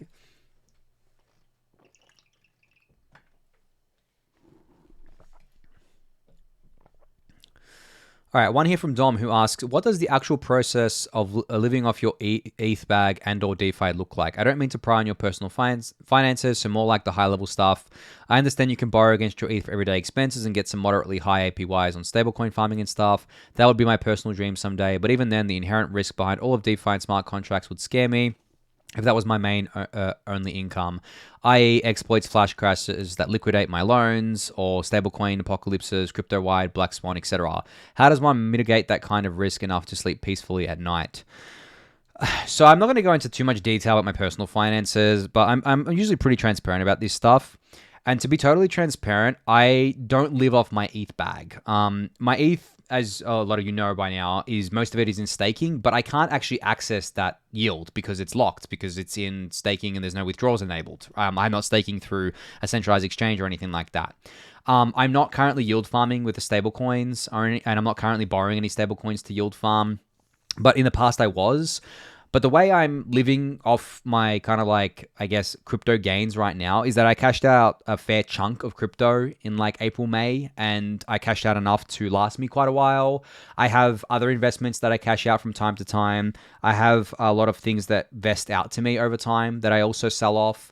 So that's as far as I'm going to go with that. I'm not going to go into more detail than that, but that's kind of like my position. Now, for other people who, I mean, for the 99.99% of people that doesn't apply to, obviously I'm in a very unique position. The way to live off your kind of like ETH is to do what you mentioned. You borrow stable coins against it. You go and put those stable coins in a yield farm, wherever is going to pay you kind of like a yield, and wherever is going to give you relatively low risk. And then that's how you kind of like pay yourself. And then when you want to pay back the debt, you obviously take your principal out and pay back the debt with it. And then pay off any interest that you've accrued there, because like obviously Maker charges something like 2%, right, a year. That fluctuates. It's not a fixed rate or anything like that. But on that note, you mentioned the risks, right? Exploits, stablecoin depegging, flash crashes. They're very real risks. And this is partially the reason why I also stopped kind of yield farm is, one, I didn't need to because the risk isn't worth it. But two, I was worried about the risks as well. In saying that, there are kind of like protocols that I consider to be the least risky, like Maker, for example, and DAI. I consider that to be the least risky. Flash crashes can't liquidate you in Maker because there's an hour delay on price updates, on Oracle updates. So it's impossible to be liquidated on a flash crash. So you have like an hour to fix your position. There are also services to automatically fix your position, like DeFi Saver, for example, that basically they work pretty well from what I've seen. Stablecoin depegging is definitely a risk. Not much you can do about that. For centralized stablecoins, even bigger risk that they're centralized. Crypto-wide black swan, again, not much you can do about that because the very definition of a black swan is that you don't know what it is until it happens. So in terms of mitigating the risk and the things you can do is, don't borrow too much that you're at risk of liquidation. Say, you put ETH into Maker, you borrow enough that your liquidation price is like $4,000 for ETH. Don't do that, because you can get $4,000 can happen while you're sleeping, right? And if you've got no things like DeFi Saver or anything like that, you're going to get liquidated. So don't do that. The way I kind of like borrow against my ETH is that I keep a liquidation price very, very low, like normally under $1,000. And And as the ETH price goes up, I adjust that, but it's kind of like that loan to value ratio and that health ratio that you have. I never cut it close like that. And as I said, you can't get liquidated during a flash crash, but if you're sleeping and the price dumps 20%, which it very well can in the period that you're sleeping, you run the risk of getting kind of liquidated there. And the other way to kind of mitigate it is to take out cover or insurance on your positions, but that's also nuanced. You know, sometimes they may not cover things. They may not cover black swans, things like that. You have to kind of like read the fine print there as well. Same with every kind of like insurance that you take out, right? You got to read the fine print. But yeah, generally my solution is obviously very unique in how I kind of live off my crypto. It is not something that applies to most people. And as I've said before, I'm never selling my ETH either. It's all just going to be in staking eventually. So, and the reason why most of it isn't in staking right now is because I have borrowed funds against my ETH right now, but I'm not using it to yield farm. I borrowed funds for other things. So that's why that's why not all of my ETH is in staking. But yeah, I mean, I think eventually it'll become a thing where I'll live off the staking yields themselves when withdrawals are enabled. But that's probably not going to happen for another kind of like probably a year at this point, right? Until withdrawals are enabled. So yeah, hopefully that gives you a bit of color around my position. But again, my position is very, very unique. Most people do not have things that are vesting out to them, such as angel investments and advisory roles. And you know, a lot of people are newer to crypto and don't have things that they've bought early on that they kind of cashed out of. So hopefully that gives you enough color there to kind of like get a general idea. All right, one here from Stone P89 who asks, are you familiar with Fabian, I don't know how to pronounce his surname, Vogelsteller's Luxo network? I've read through their documentation and it seems like they're working on a fork of Ethereum's proof of stake. My question is, do you know if they're planning on integrating with ETH2 or launching a competing L1? I don't know anything about the project itself. I have heard of it. From what I saw, it might be a separate L1. I'm not actually sure what they're trying to do, to be honest. So, unfortunately, I can't answer that for you. But if you ask it again in the Discord channel, in like the general channel, I can probably point you to some resources that I've come across. But yeah, I haven't actually looked into it myself just yet. All right, one here from Copper who asks, thank you, Anthony, for your hard work and dedication. Can you go over again the difference between running an ETH2 validator versus, let's say, a gETH full node? Does ETH2 help by adding full nodes? So with ETH2, or with the beacon chain, there are two pieces of software that people run. Validator and a beacon node. The beacon node is equivalent to a gETH full node, where it doesn't participate in consensus. It is just a fully validating node. It basically validates the chain, follows the chain, but doesn't actually build blocks and kind of like process transactions and all that sorts of things. Doesn't actively participate in the consensus. Whereas a validator does, right? A validator, an ETH2 validator can talks to a beacon node and validates the consensus and builds the blocks and does all that sort of stuff. Whereas the gETH full node doesn't do that either. But then the miners can connect to a gETH full node and build blocks by doing that. So hopefully that kind of gives like a high level of how that works. And I think a point of confusion for a lot of people is that they think that you need 32 ETH to validate the kind of like ETH2 chain. You don't. All you need to do is run the beacon node. You don't have to have a validator. You just have to run the beacon node and you can actually validate the chain. And post-merge, there's going to be two sets of nodes that you need to run. A gETH node or a kind of like an execution layer node and a consensus layer node, such as Prismatic Labs or Prism, sorry, I should say, Lighthouse, stuff like that.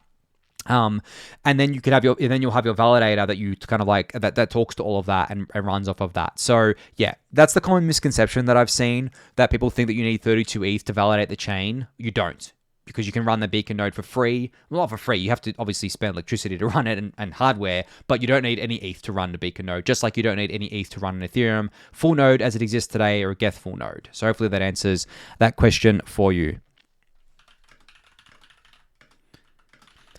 All right, one here from Lucas Kirchbaumer who says, when data pumps, sir? Oh man, I keep promising this and I keep rugging everyone. For those of you who don't know, the Daily Gwei Data Pump series is a on-chain analytics video series that I did for a while, and I haven't done one in I think like 5 months now. I've been rugging the community on this. I don't know when I'm going to do another one. I keep trying to find the time and it just kind of slips away from me because the data pump requires a lot more prep than the normal refuel videos do, because I need to kind of like go through all the data, load it all up, look through it all, and kind of like go over what I'm going to be talking about. So hopefully soon. I don't really have a date for you, unfortunately. I'm going to try not to keep rugging you guys and get one done soon for you. All right, one here from Danny, who asks, after reading countless articles about the modular blockchain design, there's something that I still don't understand. The data availability part of the validiums and the volitions. What does it mean to have the data availability on a different chain? Is it a different blockchain than the L1, but using L1 validators? It's not a different blockchain. So data availability chains don't come to consensus on the data. This is the major difference, meaning that they store the data, but they don't kind of like have a set of validators that basically process and come to consensus on the data that lives there. That's what the Ethereum L1 is for. So I wouldn't consider them to be separate blockchains. I would just consider them to be kind of like separate, I guess like data layers, so to speak, right? And to have data availability on a different chain, to have it on something like Celestia, which is a data availability chain, so to speak, or kind of like the Polygon or Veil, it means that the data isn't part of like the consensus, which means that that data can either be kind of like withheld from you, it can be censored, it can be corrupted, it can be deleted. Whereas when it's on kind of like L1, that can't happen, because I mean it can happen, but it's a lot harder to happen. Like for example, let's take an example here because I might be confusing people. Immutable X Validium. If Immutable decides to delete all of the data that they have that on their kind of like server that they're running for Immutable X, for their Validium, then you will not be able to get your funds back on L1. Your funds can't be stolen, but you're not going to be able to get those funds back until that data is made available to you again, because the L1 chain doesn't actually know the state of that data. And data here doesn't mean like the JPEG for your NFT, for example. Data means state.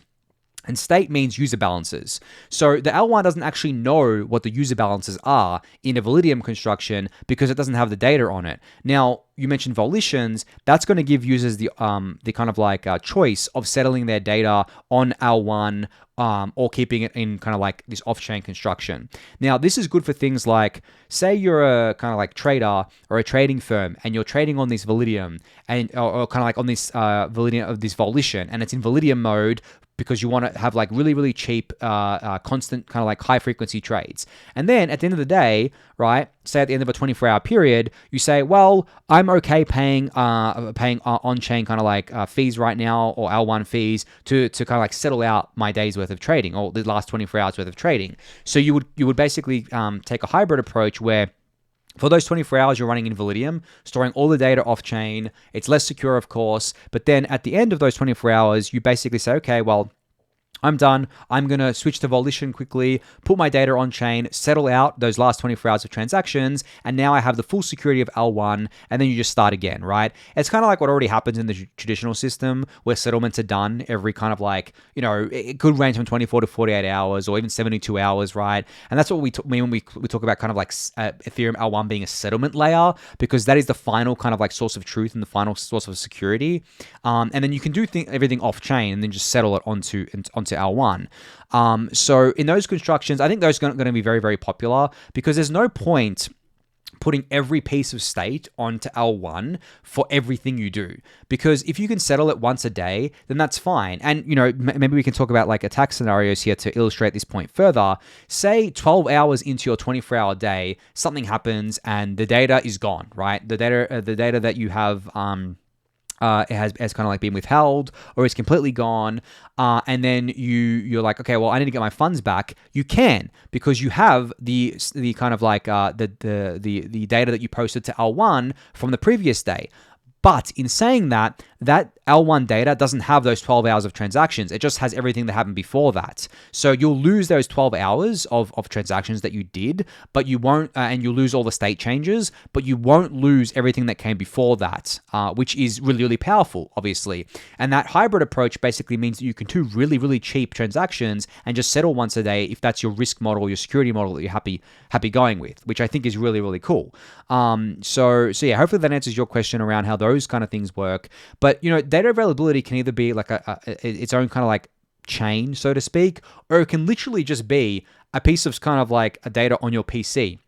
For example, in the future, these kind of like validiums or when they're volitions, you'll be able to store the data on your own computer. So you don't even have to store it on L1. If you trust yourself to secure your own data on your own computer, then you can store it there, and you have the you have the security of your own PC, of your own computer.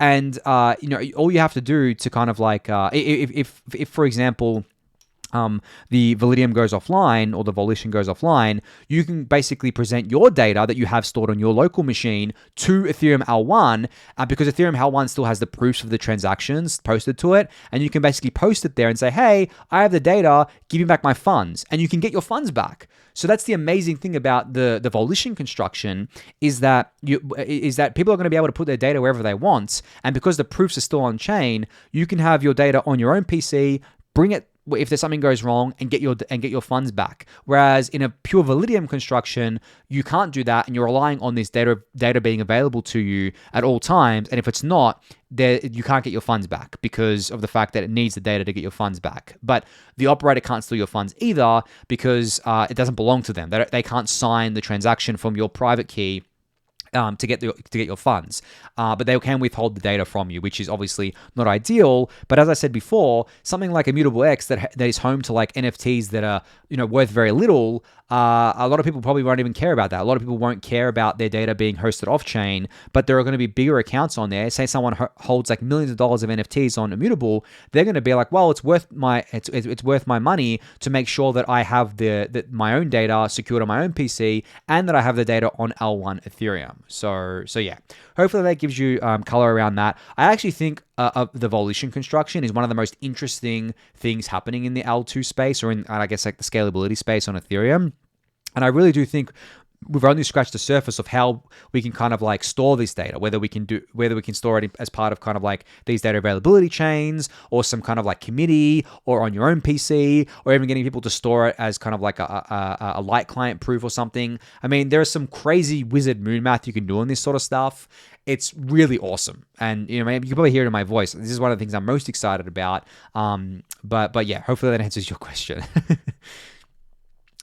All right, one here from Midi who says, how do you see taxes playing out long term? I listened to the Bankless Weekly rollup and they brought up the example of a 10-year-old picking up a sword worth $1,000 and suddenly owing the IRS money. I can see a world where if you want to create a crypto game, you will also need to provide information about all transactions performed in-game.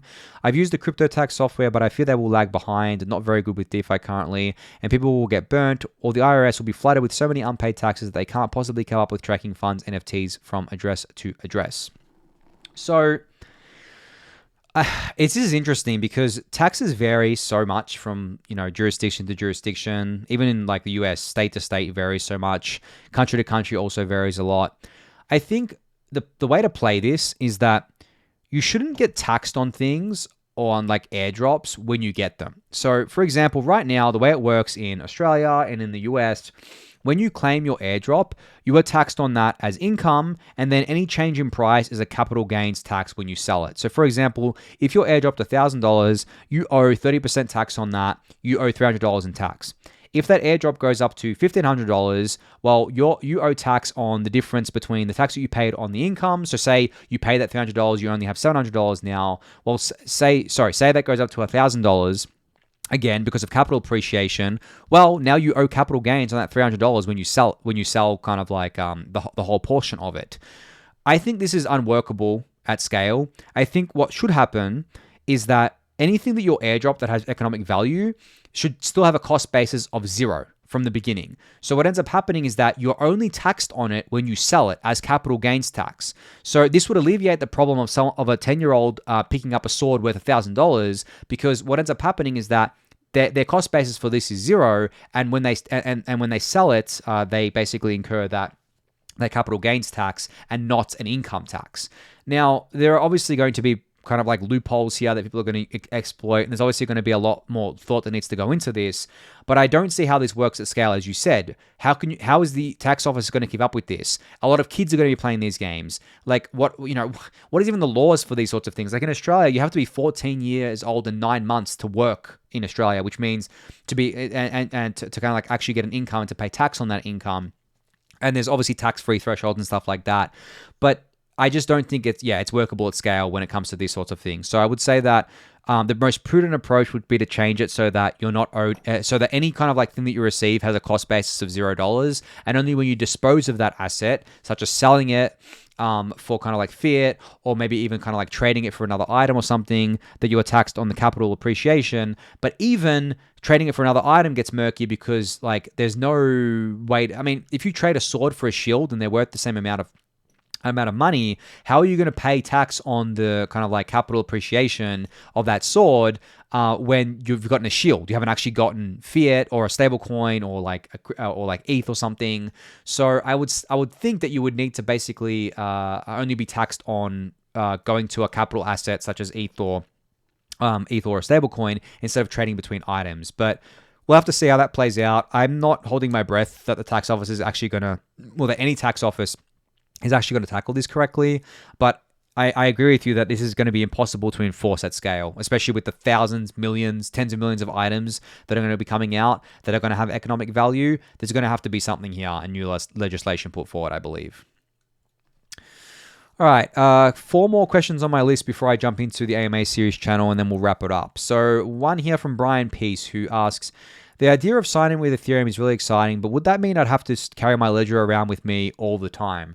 No, I mean, you could. This is the thing. Like, you could use any wallet to sign in with Ethereum to any other wallet. But then there's also kind of like, to any service. For example, like you could have like a hot wallet that you just use to sign into things, but also has. Actually, I should take a step back. I did talk about this project on the Daily Gwei Refuel, where I said this project called Seismo that basically allows you to have proof. So it uses zero knowledge proofs to basically say that you kind of like own something, or that you kind of like have an NFT or have some governance tokens, but they're not in your current address. So for example, I'm going to use my own ENS as an example. Say I have sassel.eth, and say that's a hot wallet. Say it's not connected to my ledger, which it is right now, by the way. But say I transferred sassel.eth to another address, and that was like a hot wallet. Say it was an Argent wallet on my phone, for example. Now, with Seismo, what you can do is, or what I could do was, I could actually have a proof sent to me as an NFT to sassel.eth that basically says that I have governance tokens in my other cold storage wallet. It doesn't reveal what the wallet is, but it gives a kind of like cryptographically guaranteed proof that I have them in that wallet. And then what can happen from there is that I could actually use my sassel.eth hot wallet to vote on things in kind of like governance, for example, without actually signing from the wallet that the governance tokens belong to, because I've kind of like delegated it through this kind of like zero knowledge NFT proof to my hot wallet. So that's when stuff starts getting really crazy. So the question is, no, you won't have to carry your ledger around once these things kind of like reach maturity, and you don't even have to do that today. You can basically have a hot wallet with a little bit of funds in it. But once these other solutions like Seismo get like kind of like further along, that's when it gets like really, really, really exciting. And I think that's when we kind of like level up this sign in with Ethereum stuff. And your second question, you asked about the curve wars and about like Mochi finance or something. I answered this before, so it's earlier in the video. It'll be timestamped if you're listening to this on YouTube. So definitely go check that out. I think the question came from, let me try and quickly get this up for you. There was someone asking for an explain like I'm 5, if I remember correctly. Actually, it came from Act 3. So if you just go to the YouTube description, check out the timestamp for Act 3. I explained it there for you. All right, a question here from Disco Danson, who asks, what would be the cheapest way to produce some NFTs using only the Ethereum network? So using Ethereum L1, I mean, there's no cheap way to do this, I'm sorry. And minting NFTs is going to cost you a lot on Ethereum L1. If we're talking about L2, immutable X, by far the cheapest way to mint NFTs right now. It's free. You can't get cheaper than free, right? I mean, you can. If someone paid you to do it, then technically that's cheaper, right? So yeah, Ethereum L1, there's no cheap way to do it. And if you, I'm assuming by cheap you mean like $1 at most, right? No, Ethereum L1 to mint NFTs is going to cost you like $50, $100, $150, even $200, depending on what you're doing. So definitely not any cheap way to do it on L1. On L2, or technically, I guess like not a true L2, but mutable X. That's the place to go. All right, last question here on the sheet is from Evil Robot, who says, new to altcoins, what do you make of the GM token and their kind of like 10% taxes on trades? Is it a scam or simply NFT royalties model for coins? I don't know about this token specifically. It screams opportunism to me. It screams that someone saw this and was like, hey, this is a meme. Let's make a token out of it. Let's make some money. I don't know. I don't know anything beyond that. So unfortunately, I can't answer that. I don't know if it's a good buy or not. I'm not going to give any kind of like investment advice there. But I would say that, I don't know. From what I can see, it just seems very opportunistic, unfortunately. This happens a lot in crypto for better or worse. But yeah, it is what it is. All right. So there are a few questions in the AMA series channel. I'll answer these and then I'm going to end it there because we're coming up on 2 hours here. So first question from Yoons. Hopefully I said that right. Who asks, what is the need for ETH layer 2s like Polygon when ETH 2 rolls out? So layer 2s and ETH 2, actually, I shall take a step back here. ETH 2 describes a set of upgrades coming to Ethereum. The main upgrades are the merge, where we merge the proof of work chain and the proof of stake chain to become one Ethereum that is only secured by proof of stake. That's happening next year. Then we have sharding as another major roadmap item that's happening in 2023, hopefully. And then statelessness is another major roadmap item, which is also maybe happening in 2023. Could be a little bit later, but these are kind of like the main major roadmap items.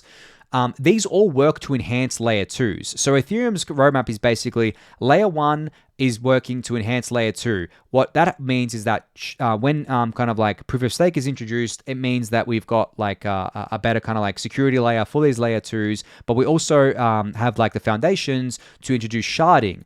Now what sharding does and what's being introduced with kind of like the quote unquote ETH2 rollout is data sharding. Now, I was talking about data availability before. Essentially what these data shards do is that they give more capacity for these layer 2s to put their data on, which brings costs down for L2s and increases their scalability. So eventually we're going to get to a point where L2s can do millions of transactions per second and they all live on, they're all secured by the L1. So you can see how like sharding and then statelessness, which allows us to basically increase the block size of Ethereum, and basically allows us to increase kind of like the capacity of shards and stuff like that. That further works to increase the capacity, the scalability of layer 2s. So I would say that layer 2 Ethereum and the ETH2 rollout and any layer 2s, not just Polygon, but like any L2s, they all kind of like work in a symbiotic relationship with Ethereum once kind of like the ETH2 rollout those major roadmap items are rolled out.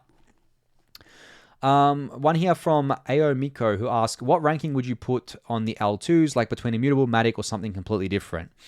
I don't think ranking the L2s is the right way to think about it because for a few reasons. First reason, they're all very early. Second reason, they all do different things. Arbitrum and Optimism are similar in that they're both optimistic rollups and they both do EVM compatible optimistic rollups, but they have different ways of doing it. Optimism is EVM equivalent. Arbitrum is EVM compatible. Arbitrum and Optimism are going to have different fees because they're going to have different optimizations on their software. They're going to have different apps. They're going to have different ways of doing fraud arbitration, stuff like that. Then you look at kind of like the specific app chains like Immutable X, which is a kind of like a specific kind of thing where they're just doing NFTs. So they're not trying to do anything else, right? They're not trying to do DeFi or anything like that. Just trying to do NFTs. DYDX, just trying to do perpetual exchange. Loopring is pretty cool because they have like their exchange, they have a payments rail, they have like a smart contract wallet. But again, they're not trying to do like a generalized approach, right? And then you have the Polygon POS chain, which is what I'm assuming you're referring to by saying Matic. That's not actually a layer 2. It's kind of like a hybrid, something called a commit chain. But they're generalized as well. Like you can build whatever you want on there. Then they have Polygon Hermes, which right now is a ZK rollup that can do payments, isn't generalized yet, but will be in the future. Then there's there's plenty of other ones out there, right? Diversify, again, that's just doing a kind of like exchange, some DeFi stuff on there. And yeah, So Rare, again, NFTs. So I would say that ranking them doesn't make sense because they all do different things. Yeah, maybe you could rank the generalized ones over the long term, such as kind of like Arbitrum and Optimism and some of the other ones coming online. But I think it's too early to tell at this point. All right, so one here from Apollo0x who asks, a bit of a personal question, but do you have any tips for dealing with regret about not getting into crypto sooner? I have a very similar story to you, leaving the crypto space in 2013. I left in crypto 2018 and feel like I'm so far behind those who stuck around for the bear market. Yeah, this is a funny question because Yeah, I mean, for those who don't know, I got into Bitcoin in 2013 as my first foray into crypto. I didn't have much money, but I bought a bit of Bitcoin, got pretty obsessed with it back then. Ethereum didn't exist, of course, but I got obsessed with it. Rode it up to like, what, $1,000. Then it crashed, and I think I ended up selling my Bitcoin at like $400 or something. Wasn't much, as I said. I think I had like a two or three of them at that point, so it wasn't much money at all. And then didn't pay attention to crypto till early 2017 when I discovered Ethereum. Again, didn't have much money. Bought my first little bit of ETH at $10. Like I bought like a few ETH, not anything substantial. Then by the time I came into more money and saved up a bit more money, ETH was at like $50. So I didn't get to buy much ETH. At the super cheap price of like $10 or below. Obviously $50 is cheap in hindsight, but back then when I was thinking about it, right, I had seen like ETH be $10 in January and then $50 in like, I think it was March or April, so it kind of like went up really quickly. But and the thing is, and then, in 2018, I kind of like stuck around because I was like, I know what happened last time. I left this ecosystem. I regret it so much because I missed out on being really early to ETH. I missed out on buying ETH at the ICO at 30 cents and then buying it at $1. I missed out on all these other opportunities, blah, blah, blah. The rest is history. So I stuck around. I actually bought most of my ETH between $100 and $200. The majority of my ETH was bought between that because I had a longer time to buy it. In 2019, I had pretty much the whole year to buy it between $100 and $200, except for a couple months in the middle there. And I had a lot more money because I'd been saving. So I did that. And yeah, I guess that's the context and history for people who didn't know that. But to answer your question about tips of dealing with kind of like regret of not being earlier, the way I dealt with it was that I realized that the ecosystem was still very, very small, still very early, and it still is very small and early today. It is definitely bigger than what it was, obviously, right? It's definitely further along than what it was when I kind of like was stacking kind of like what I was in 2018 and 2019. But I would say that there's so many opportunities within crypto, regardless of kind of like now or back then. And there's so many kind of like opportunities for not just like investing and making gains and things like that, but also getting involved in working within crypto. Every single team that I know of is hiring right now. There's so many opportunities to get involved with like a really early stage project, get an equity or token share in that project, and then ride that up. That opportunity is available to everyone right now, no matter what your skill set is. So there's that. There's also the opportunity to start something yourself and to grow your own profile, like I guess similar to what I did. But yeah, I mean the way I dealt with it was that, and this might be getting, I guess, like, I mean, it's not personal. Like, I'm happy to share this, but it gets into like non-crypto stuff. The way I live my life generally is that I don't live with any regrets. I know that may sound cliche, but I live my life by never looking back in the past and regretting anything that I've done. I look back in the past and reflect on things and reflect on where I've come from and try to stay humble because of that. And kind of like, sometimes I look back and I'm like, wow, I've come a long way personally. Crypto's come a long way. I'm really happy that I got to ride the kind of train and continue to ride the train. But I never look back on the past and kind of harp on about things that I could have done better or things that I should have done better or anything that I regret.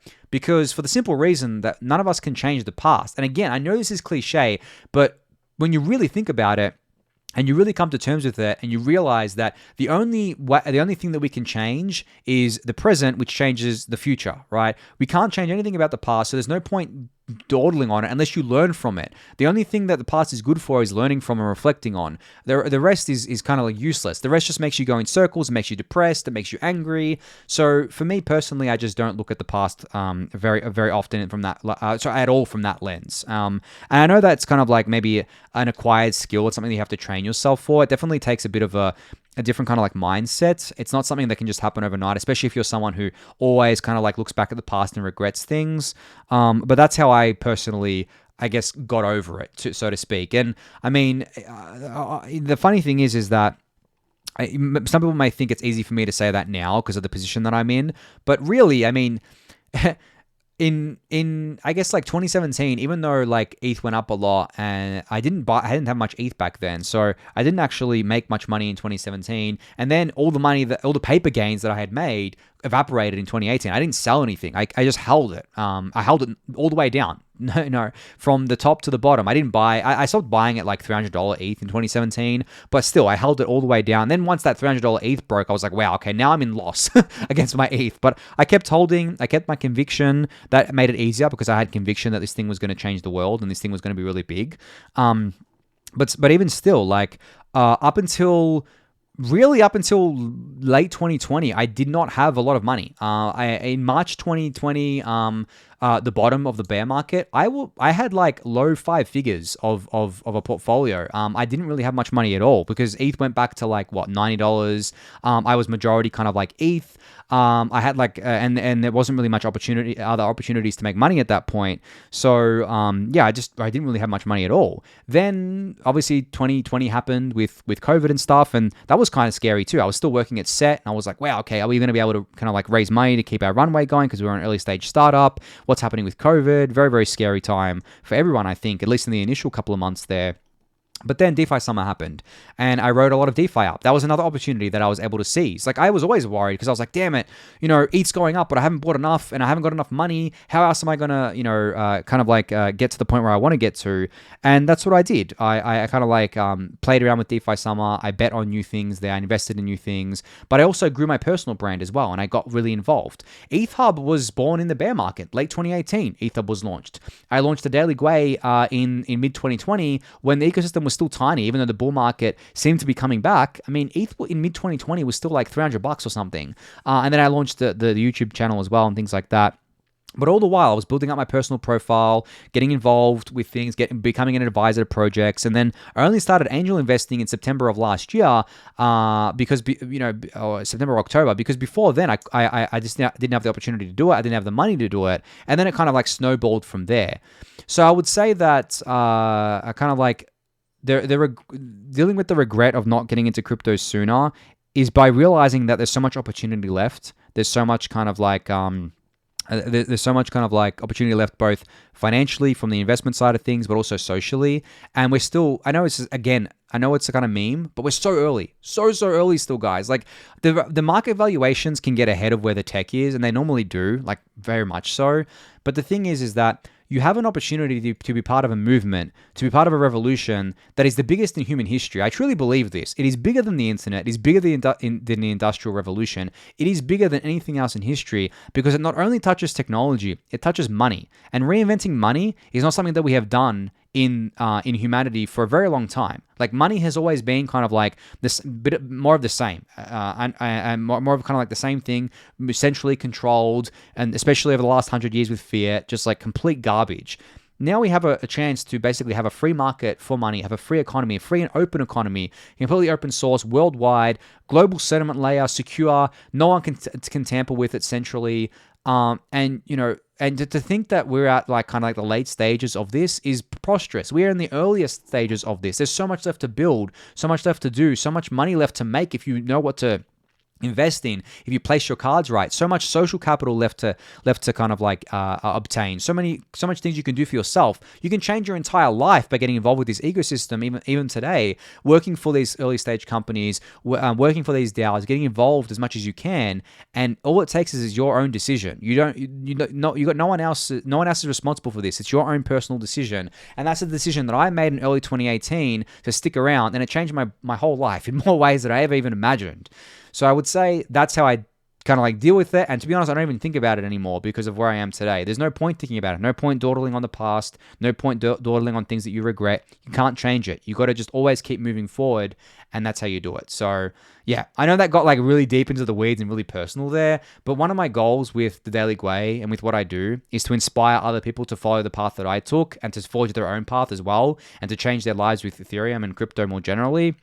And if I can help just one person change their life, I've done my job, right? I've done what I've set out to do. And there's been a lot of people that message me over time that I helped them a lot, and that's what I really appreciate, and that's what keeps me going. So yeah, hopefully that kind of like gives you an answer to your question, but also adds a bit more color there for you to kind of like have a think about. All right, one here from Benny who asks, regarding e-commerce, do you see the future of the checkout process is just connecting your wallet, MetaMask or whatever, and signing and approving a transaction. Is there a good solution that you know of for this now? The current crypto checkout solutions are a bit fragmented. Lastly, do you think L2s will take over this space?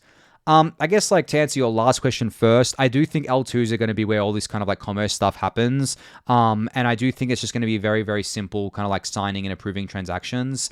It's going to be all abstracted away from the end user. It's going to be literally the way it is today with centralized payment processes. So yeah, I envision that that's just the way it's going, because it can't work any other way at scale. Like you can't expect someone to go jump through all these hoops at scale, because they just won't. It's just because we're early still. There's a lot of kind of like hiccups with it, but there will be an L2 or multiple L2s that kind of scale this as pure payments and commerce infrastructure. And I believe that everything will be abstracted away. All right. Next question from Tim Gabe here, who asks, what have you done in order to put yourself in the position to take part in early investment rounds for projects like IMX, ZK Sync, etc.? I can see how your position as a domain expert and influencer helps a lot, but do you have any actionable tips on what one would look to invest time into in order to be able to take part in early stage angel investments within crypto? I mean, you kind of like sort of alluded to it there. The way you get access to these early stage deals is by adding value. As an angel investor, is not by adding value through money, but it's by adding value through social capital. So obviously I have a lot of social capital, right? I have a lot of Twitter followers. I have a lot of people that listen to me and watch my stuff. I have a big audience. I have a big reach. If I say something, if I kind of like put a spotlight on something, there's a lot of people that are going to hear about it. But I also have experience with, marketing, community, building brands, building things from zero, have a lot of network in this space, have a lot of connections in this space. And that's why I'm brought on to kind of like these projects. So that would be what you need to get to if you wanted to partake as an angel investor in things.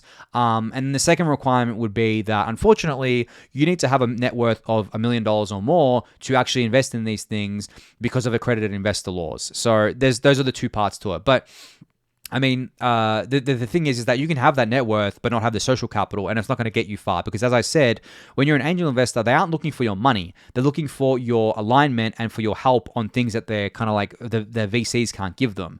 And what VCs can't give these projects that I can is massive reach, massive network, massive kind of like, VCs have their own network, but I have like a very crypto native, Ethereum native network. Obviously, I hate tuning my own horn, but I'm pretty sure I'm the most well-known person in the Ethereum ecosystem. Besides like Vitalik, and like obviously like there's others out there as well, like Ryan, David, and DC Invest. I mean, there's a few of us, right? But I would say that like I'm definitely up there as one of the most well-known people, and that's another reason why I'm brought on. And I also have like a lot of experience growing things from zero, marketing, community experience, a lot of reach through ETH Hub, Daily Gwei, of course, stuff like that. So in terms of like actionable things that you can do, I mean, I can't, it's hard to say, but I would say that just like you need to build up your personal brand, you need to build up your connections, your network. That would probably be the easiest thing to do. But I would, as I mentioned, like the reason why, I'm brought on as an angel is because I have a big name in the ecosystem, and to get to where I am, it took a long time. It took many years. It's not an easy path.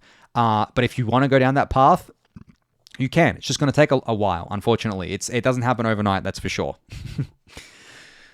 All right, last one here from Pepperonison, and then I'll end the AMA for tonight. So, do you think there could be other applications for blockchain other than DeFi and NFT gaming? Is it possible to use blockchain as a database for anything Web 2 or not? So, I would say that the Web 3 movement is kind of like Web 3 is kind of like a catch-all term right now, but let's talk about something like decentralized social media. That's not going to run on a blockchain. It just doesn't make sense for it to run on a blockchain. What will be stored on a blockchain will be the state. So the state being user accounts, user actions, stuff like that, basically the user profile and all that sort of stuff. But the actual kind of like website and the actions and kind of like the features and everything, they're not going to be stored on a blockchain because it's going to be too cost prohibitive to do that, especially on Ethereum L1, but they could be stored on something like a Validium, for example, where it's very, very cheap to kind of like just put your proofs on chain and then store all your data off chain. Like a Validium construction would make sense. But like beyond decentralized social media, there's tons of other uses of blockchain. I mean, people are looking at it for supply chain stuff. There's enterprise stuff. There's kind of like privacy protocols as well that can kind of work there. But I think that we've only really scratched the surface of the use cases of this technology. I think that the new technology coming out in terms of like the layer 2s and the scaling tech will actually dictate what other apps get built. I'm very much looking forward to seeing what apps get built here. Excuse me, sorry. I'm very much looking forward to seeing what other use cases and apps that we come up with. But I think for now, DeFi NFTs covers a lot of it, and is what works right now. But then, in the future, decentralized social media, that Web3 stuff, DAOs, supply chain stuff, enterprise stuff, that's going to play a bigger role as we scale, I believe. All right, I think that's going to be it for this AMA, everyone. Unless anyone's got any final last questions, I'll give it 10 seconds and then I'll just end it there.